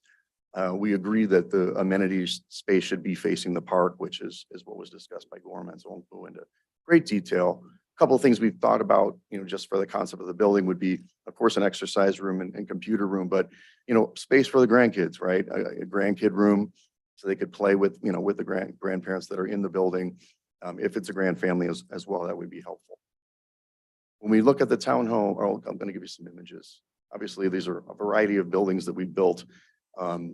We can do any number of these concepts. And then the interiors are important as discussed by all of them, which was a great comment. The gazebo, we want community areas to make sure that seniors are congregating. For the townhome style, you know, we're kind of ringing around the entire site. having parking central and all these concepts, but this concept would be, a little bit, it's all, 3 stories still. But it's a concept that we could definitely implement easily. We just would play around with the unit mix if it's going to be senior. At this point, we're looking at kind of a family style townhome thing. We would have a standalone management building in a townhome style. It would be a little bit different than the solid building that we had in the first concept. And then lastly, if it was just, I love these images. We like to work with the context of the environment, as we talked about before. We were driving it actually before the meeting today. We love that surrounding area. There's a lot of great homes in the area. We want to, work with that concept too.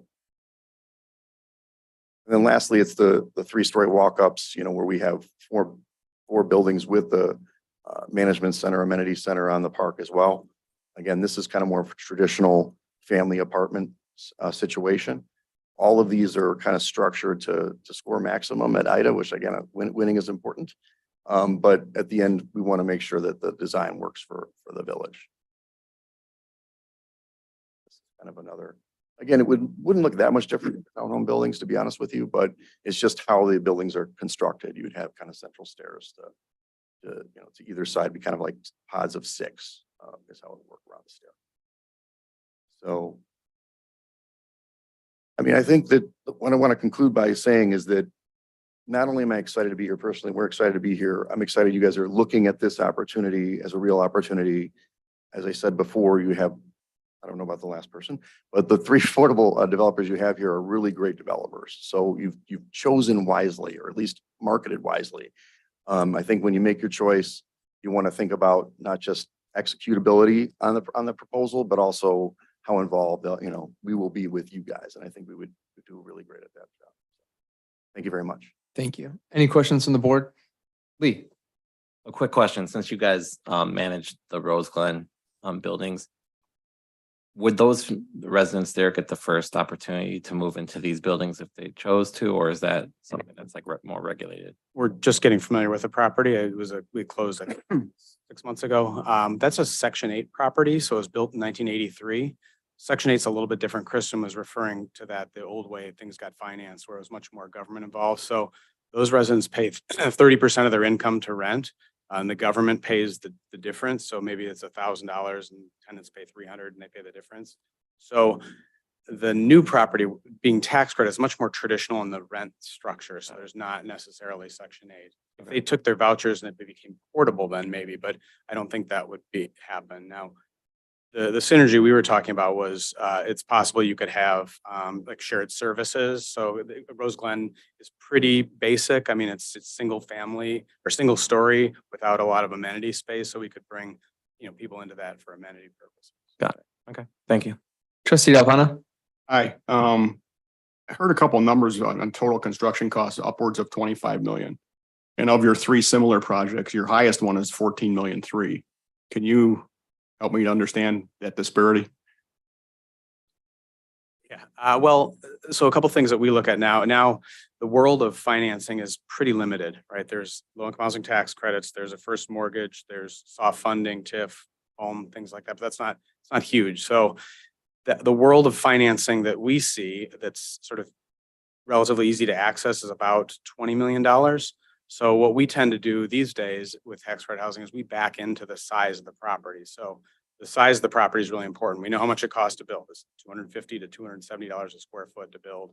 And so the size of the building dictates what the construction cost needs to be. You can build a 200-unit development. It just costs a whole lot more, and you're going to be looking for resources. So we've tried to scale the size of our properties. And these are just what we presented. I mean, shrink it, we could expand it. I don't think we'd want to shrink it too much smaller because you want to have a maintenance person and a management person on site so that there's eyes on the property. But I don't think it could go a whole lot bigger. And I would just say that unfortunately, in the world, the cost of construction has gone up by, I'm not sure, 50%. I mean, it's been insane since COVID started. So those projects that we presented, the 14 million, that was several years ago. We wish we could roll back. But I think at this point, we're just trying to present more or less real numbers. And when they say 24, 25 million, that's the total development cost. It won't be just construction costs. Construction may be more like that. Yeah, the 14 million or something. Thank you. Any other questions from the board? I know you guys have a much more diverse portfolio of development history in what you do.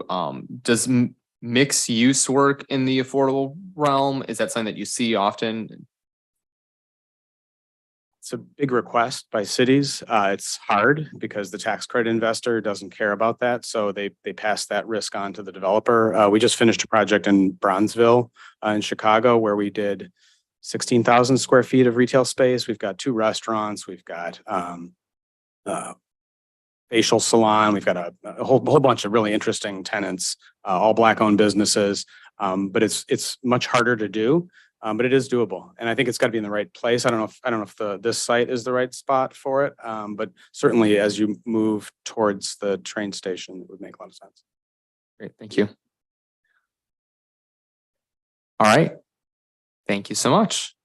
And finally, Northmark Homes.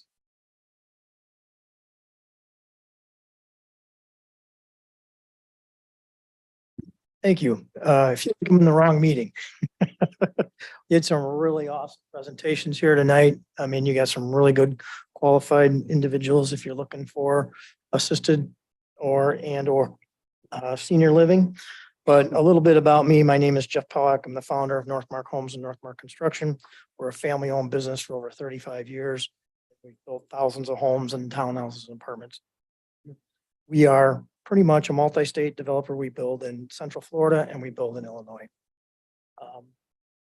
My proposal would be more in the lines of either a for sale townhouse or for rent apartment, but it would be at market.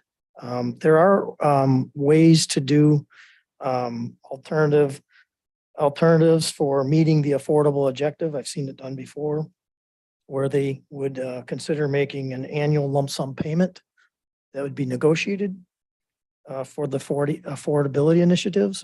It's not a government structured plan. So with that, I just kind of want to give you a little bit of background of where we're at. And I think there's definitely a difference between the other companies and myself. So I don't want to waste a lot of your time. But if you're interested in it, some sort of a at market product, I would be here to do that. It's a perfect size project for that. So with that, any questions? I know to your point, you had said that you'd be looking at either townhomes for sale or apartments. And I'm not going to hold you to it, but how many townhomes do you think you could put on the lot? And if you were doing apartments, how many units would you be? You could probably get easily 10 units an acre doing townhouses, fee simple townhouse. If we've got the park land that we can use for stormwater, maybe we can kind of work that in conjunction. Might be able to get the density a little bit higher, but that's probably about your max. And then if you were doing an apartment complex, how many units would that? We're proposing 50 units in in a 3-floor configuration, 3-story. Other questions from the board?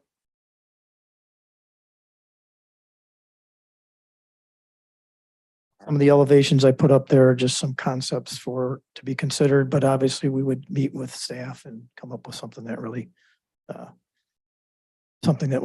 meet what you guys are trying to achieve. But again, if that's the case and you want to go that route, I'm here to talk with you. But other than that, you got some great companies here to work with. So We don't have anything in our packet. It's in the portal. And I believe it was appended to the end of it. It's just the renderings. yeah, I kind of came to the game late. I learned about this, I think, with like 2 or 3 weeks to go. Try to get my stuff out to you and didn't have time to do site plans and kind of wanted to see where this was going to go before we went any further. So how we approached it. I got it. Okay. Perfect. Any questions? All right. Thank you so much. Appreciate it. Thank you. So obviously we heard from our government agency and heard from 4 potential developers that did answer the request for qualifications. Again, a request for qualifications purely is just giving us their history as far as their ability to deliver on a project and whatnot. Does not go into the specifications or much more than that. So any initial thoughts from the board or anything from the conversations we've had tonight? Wayne? Well, first of all, I'm not going to be prepared to pick two. That was not said in anything in our agenda about picking anything tonight. This is not enough time really to diagnose what I just heard. I didn't know that they could only have, that it's a 30-year deal. There was so much we learned about, maybe Yeah. more, not so much from the building aspect, but the government aspect that I didn't know about. And so I don't know how to judge this right now. Who's the landlord? How is it going to work? Who's going to hand it off? Can affordable housing ever turn back into market driven housing again after 30 years? Or is it always going to be, you know, there's so many things I think that are questions that we don't know from the government standpoint and how this type of development works with so many agencies. So I can at least answer, it's only a guarantee for 30 years. After that 30 years, that's where that requirement that it remains affordable falls off from the federal funding requirement perspective. However, obviously it's up to the people who own it. And that's where I think some of these deals involve a nonprofit organization. The hope there is that nonprofit organization continues to keep it as such. Others might have different strategies and whatnot, or that nonprofit may cease to exist. So. And then the other thing I would request is that we could spend some, maybe at the next meeting or another meeting where we could just discuss it as a board. Yeah, I mean, that's what this is new business. We're not making any final decisions. This is all discussion, right? So this is about us discussing thoughts like you just did and making sure we have time to think through this and whatnot. There's no final decision being made here. And we just learned too, just recently that they did buy Rose Glen, right? Yeah, we knew about that 6 months ago. We learned as the trustees at the coffee with the board about a month ago. We include that in a board information packet that was submitted to all the trustees. Yeah. Seeing that. Okay, that's my fault then, if you did do that. Okay, thank you. You're welcome. Any other thoughts or questions from the board? Lee? I mean, I just concur with Wayne. I think, you know, too early to tell. I think these presentations were really good. I think it gives me, you know, obviously I looked through all the packets that they submitted, but now hearing the concepts, you know, kind of going back to review everything just to kind of come up with additional potential questions that we could, you know, letter to staff and get additional answers from. Great. Tom? Just kind of going off of that last presentation. Thank you for coming, but I do kind of want to make sure we lean more towards the affordable senior housing as the kind of first and foremost kind of goal for this development. So in that respect, I was very, very impressed by Michael's and Alden Foundation and kind of what they do in that respect. So that's my thoughts so far. Thank you. Are those talking hands or those busy hands? Okay. That works for me. I'll just say that I liked the senior affordable housing of all three of those companies. I do cash checks every Friday for the Bloomingdale Horizon. We go across the street and it's a very pretty building. I would just like to say. Any one of those though is very. Sounds good. There are any initial questions or thoughts that we need to think out through that everyone's? I got a bunch of notes I have to go back through, but you want us to send them to you or you want to? I would say if we could send all those to myself and to the village administrator, that'd be great. I'd ask that we maybe compile those by next Monday, the 18th, so that way we have enough time to work either with agencies or with the developers to get those answers. So. And are we going to be asking the people who live around the property? Yep. So they're here tonight and whatnot. We'll be continuing to engage them through the process and whatnot. I mean, I think the goal would be to try to at least in the future narrow it down so we can start to get through some of these more site specific plans and whatnot, if that's the choice of the board to do at that time. If the board ultimately decided that they didn't want to go with any of these developers, then we would be discussing, do we want to do another RFQ? Do we want to do an RFP? Do we want to broker for the land? Those would be the next kind of steps that we need to discuss. Wayne? So I'm gonna say, you know, the old bugaboo is, does this decrease my property value when they get affordable homes in my area? I think that has to be brought up. And it has to either be destroyed as a myth, or it has to be at least dealt with. I mean, that's an emotional part of affordable living. Because they used to call it low income housing. Now they call it affordable living. So I'm just saying, you're not gonna have a community event until you can handle some of the social aspects of affordable housing. Yep, that's very true. We can, I think, try to address it as much as we can. I think we have a affordable housing unit division in our town, and the property values around it continue to go up. We see development continue to happen around it. Main Street has flourished with it being a part of our Main Street. So I think at least in Roselle's case, we've seen affordable housing be integrated in the very fabric of our town, and it's continued to flourish around it. That's the way we have to find the positive attitude about this, because I know there's a lot of people that are gonna say it's not good. And so it has to be dealt with. Whoever the developer is gonna have to deal with that. So I have to say, a lot of us worked hard to get into Roselle. And we're not prima donnas where we don't want anybody else. But we did work hard and nobody handed us a lot of stuff. Now, I don't have a problem giving people some help, because that is important in life. We need to help people who need help. Well, and I think that's where senior housing is really affordable or really attractive to me, because we can keep people who chose to be in Roselle because they had unforeseen things happen to them, right? Retiring with dignity and grace, I think, is important too. Well, it was encouraging, David, to also hear that there's seniors waiting in line, that a senior center won't all of a sudden morph into something else. So that was pretty cool when you said that. Wayne, across the street from Bloomingdale Bank and Trust where I work is Bloomingdale Horizon. Yeah, I have gone by there. Okay. Usually under the speed limit, Tom? usually. I think also just to address that, the IDA presentation kind of mentioned the move away from kind of the older forms where it was like, this is what's been set aside for affordable housing, to now trying to integrate it into the community. So that way it's not as readily apparent. Cause like she kind of made the point where it's like, you probably will drive by many of these places without even realizing you're doing that. And I think that's an important kind of aspect to keep in mind with all of this. All right. Well, I would just ask everyone to get their questions or comments into myself and the village administrator by the 18th. And then we'll start to compile and get some more reports and get it on a future agenda for discussion. We'll publish that and make sure the residents know as well where we're going with that each step of the way. So we don't want this to happen in the shadow of the night or, you know, in the blink of an eye. We want to make sure everyone's aware and can participate at every stage of this process. So.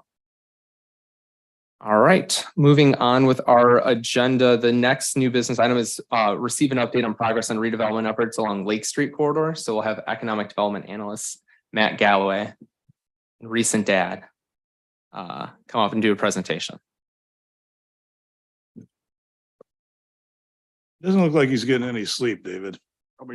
Those bags under his eyes. 4 hours here and there. Thank you, board. So I wanted to present a short update about efforts to accomplish the village board strategic initiative for development along Lake Street, along with the staff has taken, and ask for some direction on next steps on how the board would like staff to proceed.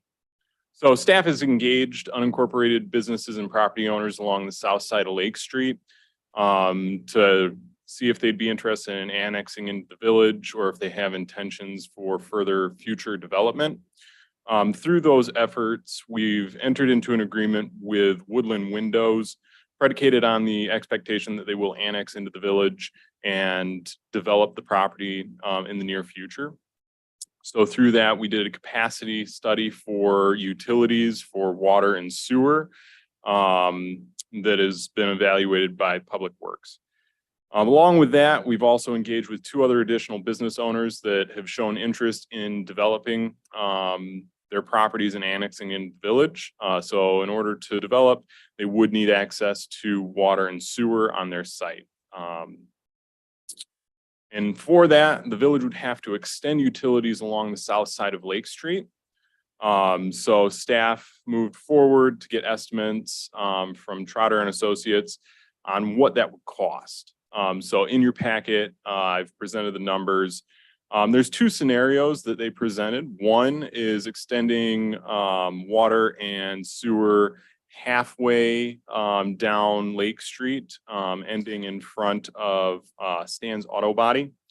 That would serve the 3 properties that are currently interested in annexing. The cost for that would be about $905,000. The next scenario was looping water completely along that south side and extending sewer all the way from 1325 Lake Street all the way down the corner of Lake and Gary. That construction cost would be about $1,660,000. In addition to those costs for extending utilities and in discussions with those interested property owners, staff has discussed the possibility of tax sharing agreements to offset the expense for connecting to the utilities. Staff explained that this would depend on the overall cost and overall projected revenues of any annexations and developments along those property or along that stretch of land. With that, staff has also presented some of the scenarios in terms of revenue generated from these newly annexed properties. Those revenues are based off of property tax revenue and also sales tax. So we're looking at a very successful window and door retailer and contractor, along with 2 used automotive dealers. So the tax revenues on those are pretty decent. So I've presented a 10, 15, and 20-year projections on both scenarios for extending utilities along either half of Lake Street or the entire Lake Street. And that 10-year projection for the scenario 2, that full stretch of Lake Street, is really that break-even mark where the village would start seeing revenues for that improvement. And then after 20 years, it would have a surplus of over $1.7 million. So with those projections, annexation agreements are traditionally 20-year agreements. And with that, you could work in a potential tax sharing agreement and have revenues to cover those.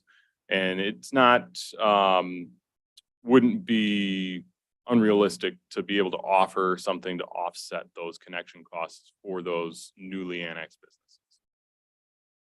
Staff is seeking direction on whether to move forward with extending utilities along the south side of Lake Street. So we need clarity on if that's a possibility, if that's the desire of the board to extend utilities. If so, which scenario to go with, whether to extend utilities along only half of Lake Street or the entire south side of Lake Street. And then also if board is authorizing staff to pursue tax sharing agreements to offset those connection costs for those newly annexed properties.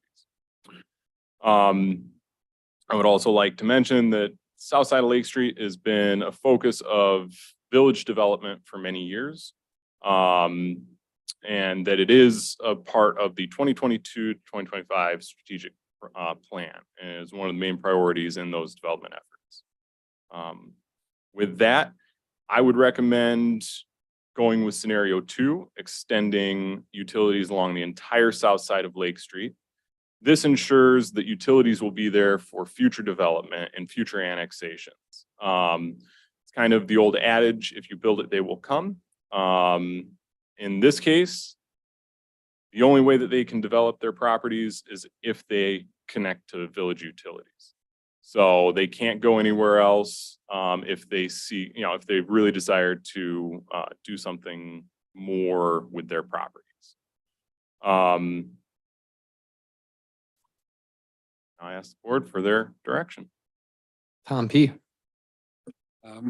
Just want to say I'm fully in support of your recommendation. I think that makes complete sense with the way things are going to most likely develop. It makes no sense to stop there and just then have to go redo this at a later date. So yeah, I'm fully in support of your plan. And that includes the tax share agreements too, correct? Yes, if that's something that helps facilitate this, and also if it's an incentive to bring more businesses in quicker. An ideal scenario would be get as many on board so they're connecting as we're putting on and save the trouble later. Wayne? You know, I do agree with the scenario too, and I understand the strategy. It's a very, very good strategy. I'm looking at your map though. I see 1325 and I see a solid line as if the pipeline is already in there.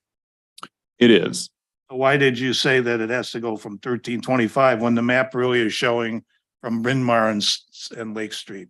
That's the dotted line. So why is there a longer pipeline to be put in? So 1325 is where village utilities really end.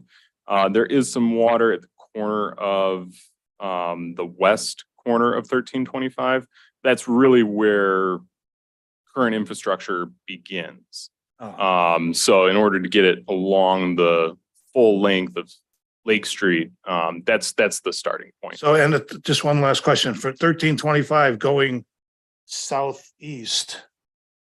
Is that also a Roselle infrastructure? Yes, to a point until it hits Bloomingdale.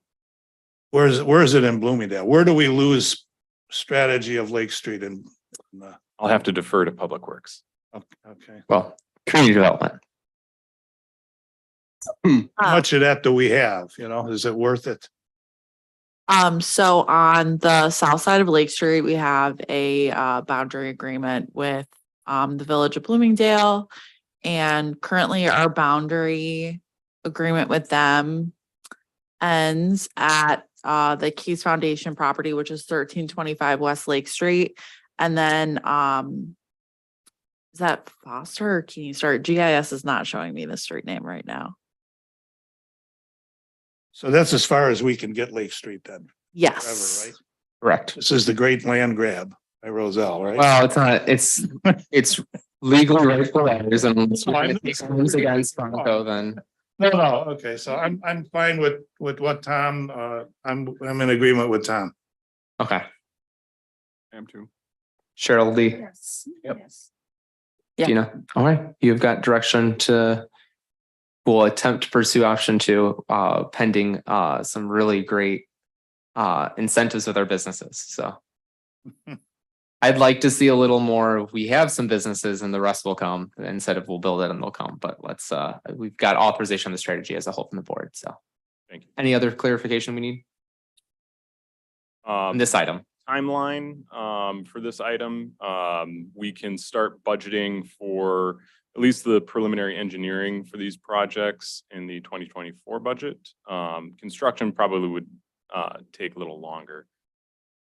Yeah, there's IDOT scheduled work that's going to be going on next year anyway too. So I think there's a lot that we'll have to kind of work out and coordinate with the state. Yeah.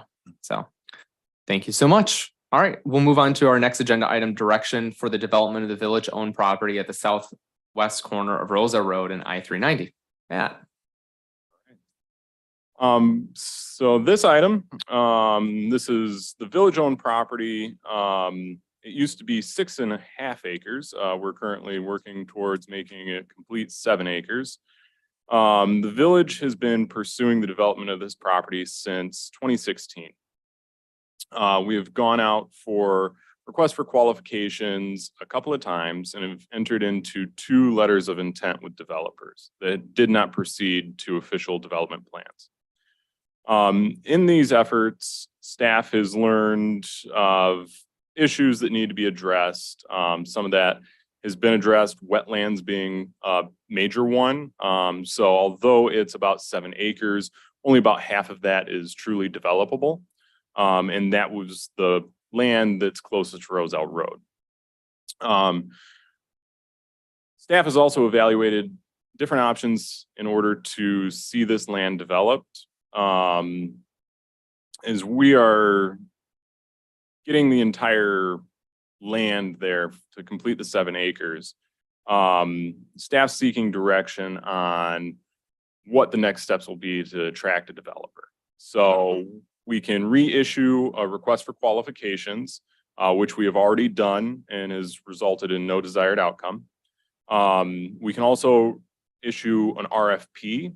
Now, the difference with an RFQ and an RFP is the RFP stands on that the village has a vision and kind of knows what they want. So there'd have to be some clear, concise input from the village in terms of what they would want developed there. In those efforts, if that would be the choice you go with, you can contract with a firm like Tesca that did the campus design and work with them to try and come up with what you would want on that site. That would make an RFP a lot more tenable. Another option is issuing an RFQ for a brokerage firm in order to help market and sell this property to a developer. They can do a more robust job at reaching out to national level developers for a property of this size and those sort of details. Staff has been marketing this property for several years. We've got an excellent local network, but have not attracted the desired developer for the property.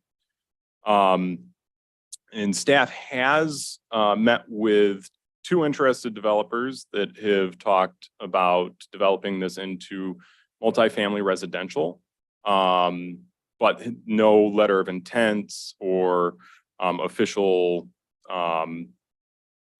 progress on those or official proposals have been made for that. So without knowing what the village board desires this property to be developed to, it keeps staff limited at how we can market it and what kind of developers we can market it to. With that, staff would recommend pursuing option 3, contracting with a brokerage firm to best advertise and market this property for development and also manage the sale of the property. They can also help do an analysis of what the highest and best use for this particular site could be, along with recommending developers for this site. If the village board knows they want residential property here, then option 4 is also a very tenable option, being that we are in communications with 2 residential developers. So really, staff needs that direct direction on what kind of development is wanted and then next steps on how to acquire that developer. Questions or comments from the board?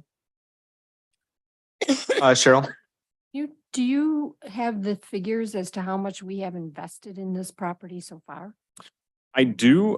It's not immediately in front of me, but these properties were purchased through multiple purchases over several years. Several decades, I would say, too.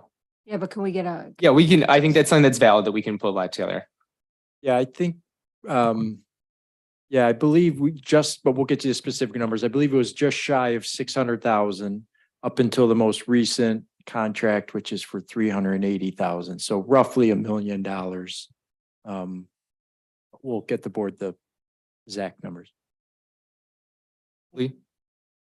I was gonna say, I think option 4 is where I would start and continue, getting something in front of us from the developers that you've been talking to.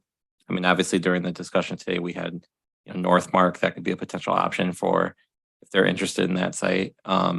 And then obviously we had Lexington that did that project over on Rodenberg. I don't know if they have any interest or not, but I mean, I think we need to get something there as quick as possible. I mean, I'm not necessarily aligned that I think that the board has said that we had a desire for residential housing there. So I think we need to get this done as soon as possible. We've had requests for qualifications, a hotel, and it's been years now. So I think we need to make a decision as soon as possible. And I don't think 3 is a route that I would go at this time. Can I ask you a question? Sure. And I think it's to the entire board. I think any of these steps would be good. And I think if we go with 4, that's fine. But I wonder, do we want to maybe work with a planning group to help us say, if we're doing residential collaboratively with the neighbors that live in that area, this is what we want that residential to look like. So that we're a little bit more in the driver's seat talking to these developers and giving them more of a vision. Cause I think my only concern is it seems like it's very half-hearted interest, I would say. And I think it would be really strong for us to have a deliverable to say either this is what we're interested in. Can you do this and are you interested or not? And if they're not, then we at least have something to turn on really quickly to go shop around to other developers. I'm just curious. I think that's reasonable. I'm just saying that like, if we talk to a couple developers, and again, I don't know like how, if it's lukewarm interest, that's fine. Just like, let's get the answer, yes or no. If it's no, move on, and then potentially do the RFQ or RFP. Okay. And that's my opinion. I mean, the TIF district has been going on what, like 6 years? It's our, I mean, it's we gotta get. generating shovels in the increment, ground. but it's not generating as much increment as you'd like. We gotta get shovels in the ground as quick as possible, and the more we churn, spin our wheels. I mean, Absolutely. Tom P. and then Wayne. I think that actually what you just proposed would be a really good idea, because I kind of take the view of, yes, we've been trying to market this for getting close to a decade. That alone tells you that there's lukewarm interest. And I think part of the problem is with the wetlands, with the other things, is there's kind of, we get these proposals and it's almost like we're asking them to read our minds. And then we get the proposal and then we reject it, or the proposal that they want to put forward goes into the wetland, or there's something going on there. To have a focus group, bring in an organization, to kind of talk to the residents, talk to us, find out what exactly we want, be able to bring that to kind of the developers, to almost be able to go to developers nationwide, as Matt was talking about expanding the network, and be like, this is what we want. Can you build it? As opposed to tell us what you think you can do so we can reject it. I think it makes it much clearer what we're going to be asking for, how we could potentially do this, how we can work with the wetlands to make sure they're preserved, make sure that that area then, contribute to the stormwater issues that the neighborhood has had, all these sort of things. I think it's just a much more solid approach, because I was on the strategic planning committee back in 2015 when we were still talking about this. So to hear about it when I was 25 and to still be hearing about it, I'm 35 is kind of a weird thing. The math doesn't work out, but. Wayne. What we don't know is we don't know what this highest and best use is, and the marketing RFQ would be the professional that would be able to route that property to the right kind of buyers. And to the points that have been brought up, I like what Lee says about trying to give some connections we have already to see if they want to put something on there. But in the meantime, long ago, when I first got on this board, there was a big push to get a retail coach. And we got a retail coach, and the guy really started getting some businesses coming into Roselle. And then he eventually jumped ship, but we had some motion going, and then we said, well, let's do it in-house. And so now you bringing this forward with the RFQ to a brokerage tells me it's more like, there's limits on what we're not the smartest people in the world all the time. Sometimes we have to hire somebody that is. And this property is right at 390. It's on a busy street in Roselle Road. It's in a TIF district. It has a lot of marketable features. And even to the affordable housing, this would have been, it's closer to a store over there in the Schaumburg area than it is to a store here on Maple. So what I'm trying to say is we don't always know what we're doing sometimes. So I believe that this proposal of bringing in a brokerage is a good thought. And at least we'll find out what the heck the property is worth to somebody. It's got to be worth something, because it's a choice lot. It really is. I can't afford it, but it's a choice lot. So I've got 1 for 3. I've got 1 for 4. Tom Delapena. it's a fast four for clarity. Like, Yeah, that's fair. Get yay or nay, and then move on to 3. For 3. For 3, Cheryl. So I'm gonna go with 3. I was kind of leaning towards 4 initially.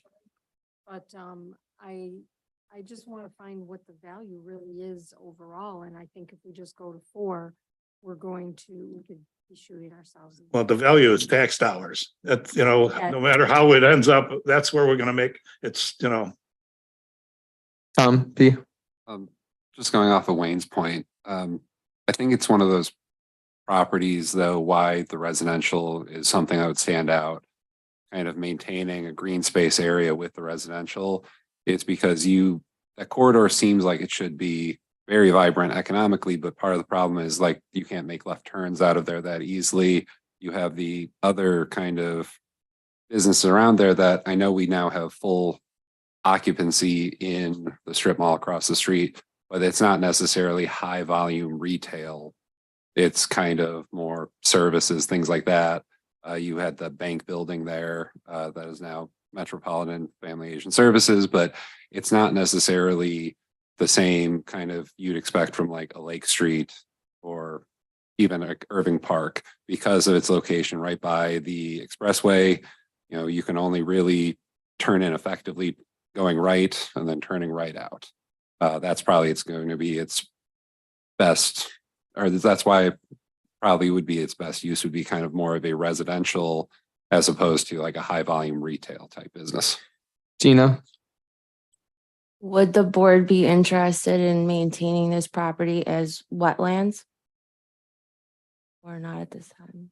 As Green area. green area and not developing it as it's taken so long to develop? Not having $1 million into it, and I would not be. I would not be either. Tom, P. And then Wayne. I would actually be interested in that, but at a certain point, it's more like if we continue to market it, if we continue to try to find a developer and we continue being told no, is there a way we could turn this into kind of not necessarily leave it as is, but kind of turn into more of like a destination type thing, you know, turn it into not quite the forest reserve, because obviously we're not the forest reserve, but like a nature type space that, you know, people could go take photographs at, like a walk path type thing, kind of utilizing that pond that's right actually off the property, including that kind of in this. But again, I think that's probably because of the $1 million. That's kind of a last resort, but at the same time, there is funding for that. And, you know, at the 10-year mark, do we stop trying to find a developer knowing that there's just not the interest there? Is that then become the best use for this property? Wayne? Maybe that's what the brokerage would tell us. It's only half of it is viable. So maybe the other half would become a park. Okay, maybe the market, the highest and best use is 3.5 acres. And the nice thing about the other 3.5 acres is it's the buffer between whatever you develop in the community. So the village residents in that area will not be tasked with a big edifice right on their street. They're going to have a nice green area in between the development. So that's what we've learned from that property. And I'm sure the brokerage place could come up with ideas like that. And to your points, hey, maybe the park district would take it over and put some paths there. I don't know, but It's Schaumburg Park District. So pardon? it's Schaumburg Park Oh, District. that's okay. Forget that one. But okay, but the point is a brokerage place would probably have some creative ideas that way. So.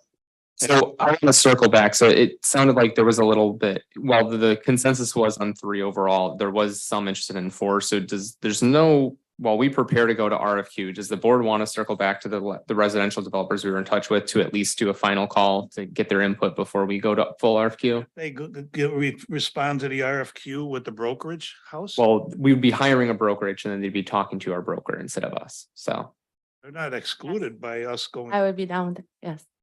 I would agree to do that. Sorry. not excluded.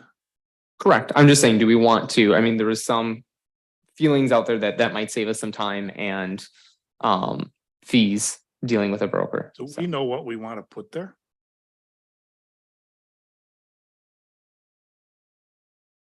Timberlake 2.0. I hear a lot of residential. I would prefer So residential. That's why I'm saying like, I hear the majority of the board saying residential. That's So we have 2 residential developers that we've at least talked to. So, Residential then. so is that something that we're willing to do? Just get a final thing to see if they're actually interested or not before we go full RFQ for a broker? I think that's just gonna save us some time and effort, because if they are actually interested, they'll tell us. If not, then whether they go to a broker or not. Timeline on 2 months. Yeah. Save us, possibly save us. So I would say by the end of the month. Yeah, for sure. End of the month, we call it So, the day. because let's be honest, it's halfway through. So I think if that's okay with the board, I don't want to strong arm anyone, but it felt like I was hearing some people were leaning that way. So I don't want us to be giving up on everything. So maybe we go with option 4 by the end of the month, contact any residential developer we've been in touch with that we want serious proposals in hand for the board to review. And if that does not work, I'd say let's get an RFQ for a brokerage ready to launch October for us to consider for action then. Does that sound fair? All right. Thank you very much. Thank you. We have one last item before public comment. I just want to make a special note. I think you guys have been the most respectful residents we've had at a meeting and dealing with our procedural things. So thank you for those that are hanging in there with us, and for your neighbors that had to leave, I apologize, but just wanted to make a note of that while we tee up for our last presentation. So village branding update from our community relations coordinator, Emily. Yes, hello. This is your first, no, this is your second presentation. I'm sorry. This is the grand finale both to this meeting and my original presentation back in May when we first introduced the logo redesign. So as you know, we've been working with a local graphic artist to redesign the logo, the same graphic artist, Andrew Reband, who did our centennial logo. Our new logo is now complete. So just for a bit of history for our folks back at home and for anybody who was unfamiliar as I was, the village's Tri-Rose logo was first adopted back in 1983, and the 3 roses were meant to symbolize our main business corridors. That rose motif is used in the official village seal, and it's been modified over the years. I think the last logo update was around 2009, 2010. So then, of course, our centennial logo was introduced in 2022, and now we are looking to transition to something a little bit more permanent. And here's where we are. Our new logo modernizes the 3 rose motif, looks a little bit more 2023. It also refreshes our existing red and green color palette. Our existing red and green both tend to skew a little bit blue. These are a little bit more true to, the colors that we say they are. So a roselle red. The 3 roses are intentionally put into this round shape to kind of symbolize both a bouquet, like, roselle is in bloom after 100 years of amazing history. But also this shape symbolizes bridges because, as you know, there's a lot of various divisions within Roselle between counties and neighborhoods. But also, we make connections with each other here in this community, but we also have really great relationships with our neighbors as well. As I mentioned, our colors are still primarily red and green, so that will all look very familiar to our community. With this rebrand, we have kind of touched up those colors and added some accent colors. As wonderful as Christmas is, it is nice to have some ways to vary up the Christmas color scheme, and now we have that. Additionally, we also have logo variations. So as you'll see on my polo and Wayne's, I'm glad that we coordinated. We have a couple different options here. The standard logo, that bridge motif, that is what you will primarily see, just like you typically see our 3 rose logo now. The logo type is more as a backup for something like a envelope. We might not have room to do the full logo. We might only want to spend money on a 1 color imprint. That's where the logo type comes in. And then the circular logo can also be used in a couple other spots. You'll see up there for our public works trucks, they already have a circular village logo. We will continue that with our new design. Public Works also has their own variation of our logo that just has Public Works added to it. They have some of their own branding needs as well. And then, yeah, kind of as you can see, the circular logo would be the one that you would go with if we ever wanted to repaint the water tower, something like that. So having these variations is really useful from a branding perspective. It just gives us a lot of flexibility to put the village's name on things without trying to scramble with graphic design. Now, our original 3 rose motif, as I said, is part of the village seal, and as such, it will still be visible in our community. We will continue to use it in the village seal. You see the 3 rose motif on our street signs and on some of our stonework in the community. I'm not suggesting that we need to go out and replace a lot of stonework with a new logo. And I think it is a perfect nod to our village seal. So I don't want anybody to look at that and go like, oh no, millions of dollars. No, no, no, no, no. We're not worried about stonework today at all. So as far as rolling out the logo goes, we're starting to roll this out now that it is complete. Anything new that is branded will have the new logo on it if we're buying it this year. As well as in 2024, we're going to really focus on making sure that every single piece of branded collateral that we have that's public facing is up to date with our new brand. And that's going to take some time. This isn't going to be something that immediately rolls out, but it will be, you'll see it popping up proactively through the end of 2024. And that concludes my brief introduction to our new logo. Do you have any questions that I can answer? Any questions or comments? Wayne, The water tower, what about the water tower? that's a little more than $4,700. So Oh, yes. when would we have to change our logo on the water tower? I mean, I think to Emily's point, we're not going around to do anything that isn't at the end of its useful lifespan, right? So when it needs to be redone, which may be in a couple of years, then that would be when we'd be looking at it, but we're not rushing to redo things that don't need to be fixed. It really looks nice. I like your logo presentation. Tom P. So yeah, I really do like this. My part I like the most is kind of that it seems to incorporate a lot of like Art Nouveau elements into it, which I like the historical aspect of that, 1922 is right at the end of the Art Nouveau period. We're going into Art Deco. The font then has a little bit of an Art Deco feel as well. So I like that kind of historical touch because it almost feels timeless. Like it feels like this might have actually been our logo for 100 years, as opposed to one that, over time, it's something trendy in the moment, but it's going to look dated within 5 to 10 years. This is a logo that I could legitimately feel like we're done. Like this is just our logo now. So This is our town I historic. was about to say, honestly, you are a history professor, adjunct faculty member at Elmhurst. I didn't know you dabbled in art history too, but to your point though, in all seriousness, our first public school building that was built in Roselle on Pine Avenue, that brick building that NEDSEC occupies today, if you go up to it, it has a dedication cornerstone, and the font that they use is ironically or coincidentally very similar, not necessarily identical, but I'd encourage anyone who's curious and you're on a walk, take a look at it by their main entrance. It's uncanny how similar they look. So Lee. There was an Emily 100 years ago, probably, right? Are we using this logo or the circular one for the next year's vehicle sticker? You don't have to answer. Well, I was just. come out to the public forum on Thursday. If you can't get enough Village, come join us Thursday at 7 PM right here. So you can learn about our infrastructure funding plan. And maybe if we have home rule, we can get rid of vehicle stickers and not have a vehicle sticker next year, Lee. I'd like to do that. So thank you for that setup. Any other comments or questions from the board? All right. Thank you so much. I know that took a lot of hard work on your part, so appreciate all the effort, and the real fun begins now, right? So that now concludes our new business. So we do have a second opportunity for Village Board public comment, as I promised earlier. Is there any members of the public that wish to address the board at this time?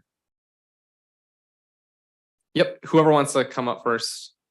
And just again, for the sake of those at home and for our minutes, if you could just state your name before starting.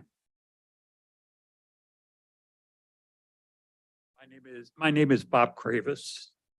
I saw a picture of my house on 3 of the 4 presentations.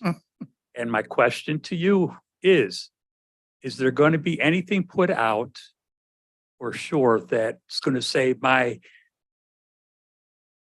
home value is going to go up or it's going to go down if we have a senior center there? That's it, plain and simple. I think everybody in the neighborhood wants to know. That's fair. And we can, yep, thank you. I appreciate your question. We can't guarantee property values and say one thing or another, but I think, to your point, we can pull together a lot of research and studies about other areas where a development has gone in similar to this and what that impact has been on the surrounding property values. I think that's our best proxy that we can do for anyone. So You understand my concern? absolutely. I look at the Chicago White Sox. They're the scoreboard from my kitchen window every day. And that right next door is where this is going to be built. Yep. I have concerns. Okay, thank you. Thank you so much. Thank you, Mr. Kravis.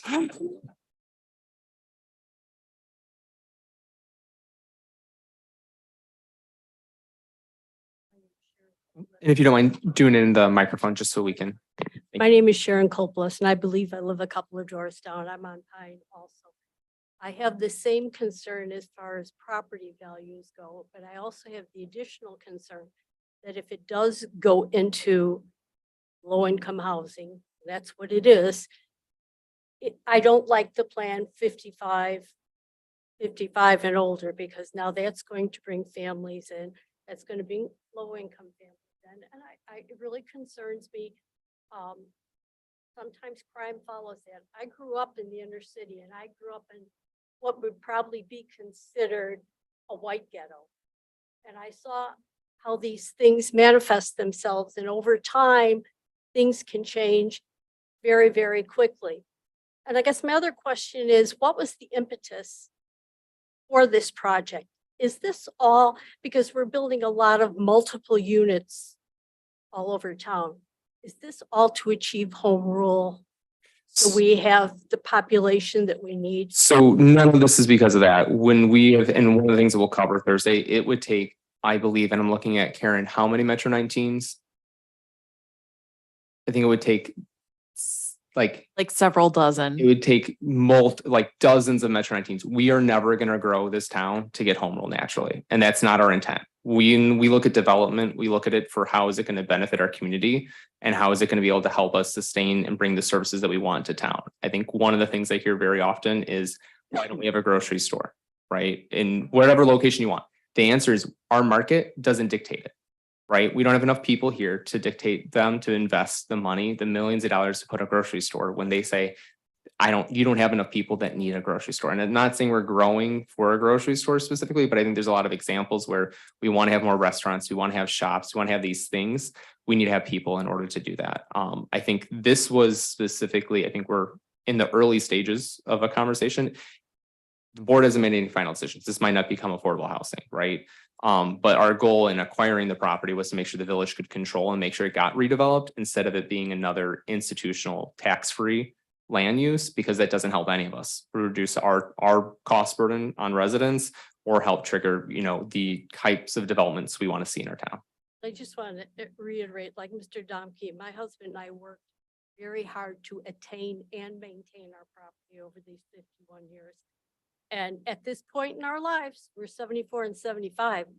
I don't want to have an issue across the street that I have to deal with all the time. We've had issues because of the park and whatever, but those are people that just come.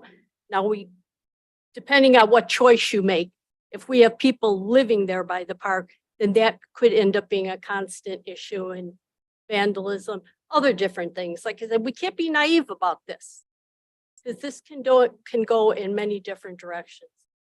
Okay, thank you for your comments today. Are there any other people that wish to make a comment?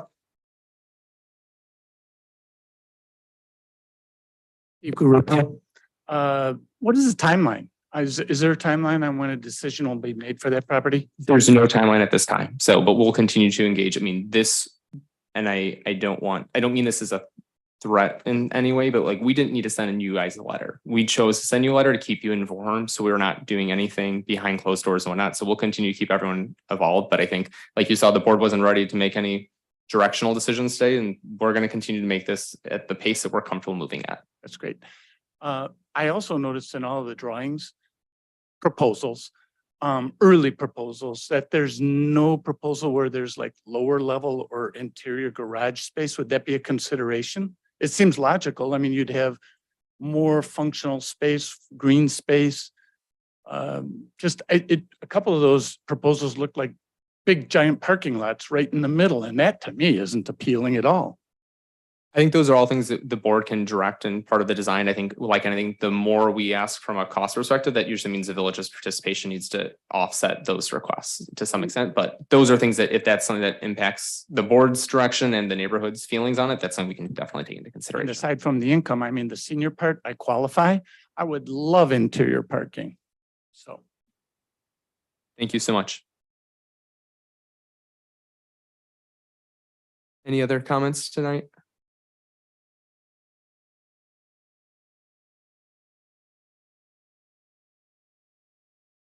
I'm Tom Lewicki. I'm at 100 South Howard, right across the street. Mhm. And I just want to ditto all those comments that were made without repeating them. And then just question, and what's the update? Is that really a good location? Because I don't know if you've been in the neighborhood when they've got a westbound train, there's like 12 horns. You can't have a conversation. Try sitting outside and it's very irritating. If you're restricted to that property, I mean, low income or something, and you don't have much choices where to live and you have to live there. It's not very pleasant. So I think hopefully, I'm gonna be optimistic here. We're gonna get rid of the train horn noises first and foremost, okay? That's gonna take us, we might get that done before this development done, okay, number one. But I think the one thing to keep in mind is a lot of the criteria, someone have talked about it, but we didn't go into great depth. A lot of scoring for these projects is about access to amenities. So access to public transportation like the trains, access to a pharmacy like Walgreens on the street, to shops, to food, to jobs and stuff like that. Being integrated in the community, that gives us a lot of points that makes it a more attractive project that would allow it to be funded, which is key to that being a successful project. But I think among other things, we see that there's a lot of whatever it is, it will have a lot of value as residential. I think our main concern was prior proposals were of a Metro 19 style building. And I think what the board felt was that at its face would ruin the community vibe there, right? Those are single family homes. To put a Metro 19 on that lot would have decimated that neighborhood. And so we're trying to find ways that we can responsibly develop this land because it will be developed, but how can we control and meter that so that way it blends into the community instead of it being this monolithic structure that, love it or hate it, Metro 19 does work next to a train station. I beg, and I think the board agreed, which is why we're here today, considering other options, is Metro 19 does not work in the middle of a single family block like that. So. Okay, the other you're talking about is right by 355, which is also major, and then might bring in more commerce too if there are more people there to put some services across the street. But okay, thank you very much. Oh, appreciate it. Any other public comments tonight? All right. I want to say one thing. In the Daily Herald, I think it was yesterday in East Maple Street, a house was just sold for $449. So, I mean, we want to keep that kind of value in that area. Yeah, I mean, I think Anything we put there shouldn't drop those prices.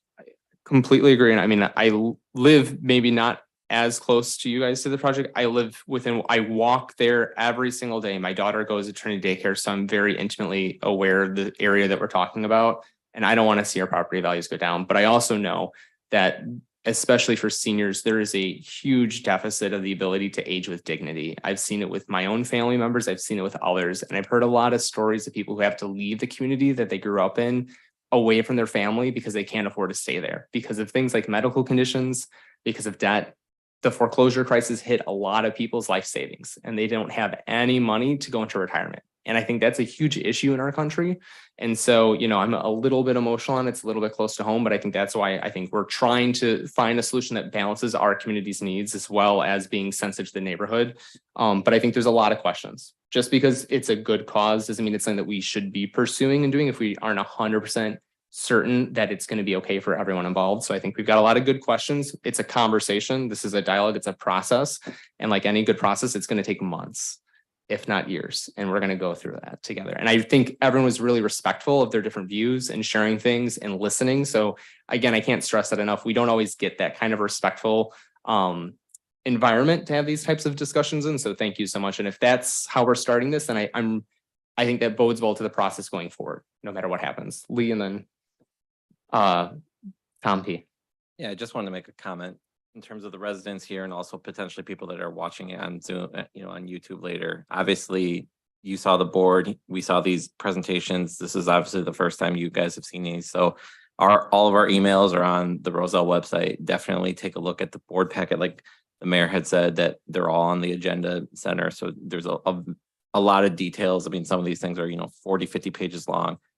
Feel free to reach out to us and shoot us a note and tell us that you like something or you don't like something. So we want to hear, obviously we're elected to represent Roselle. We're all Roselle residents. So definitely take that time to look at those and shoot us an email.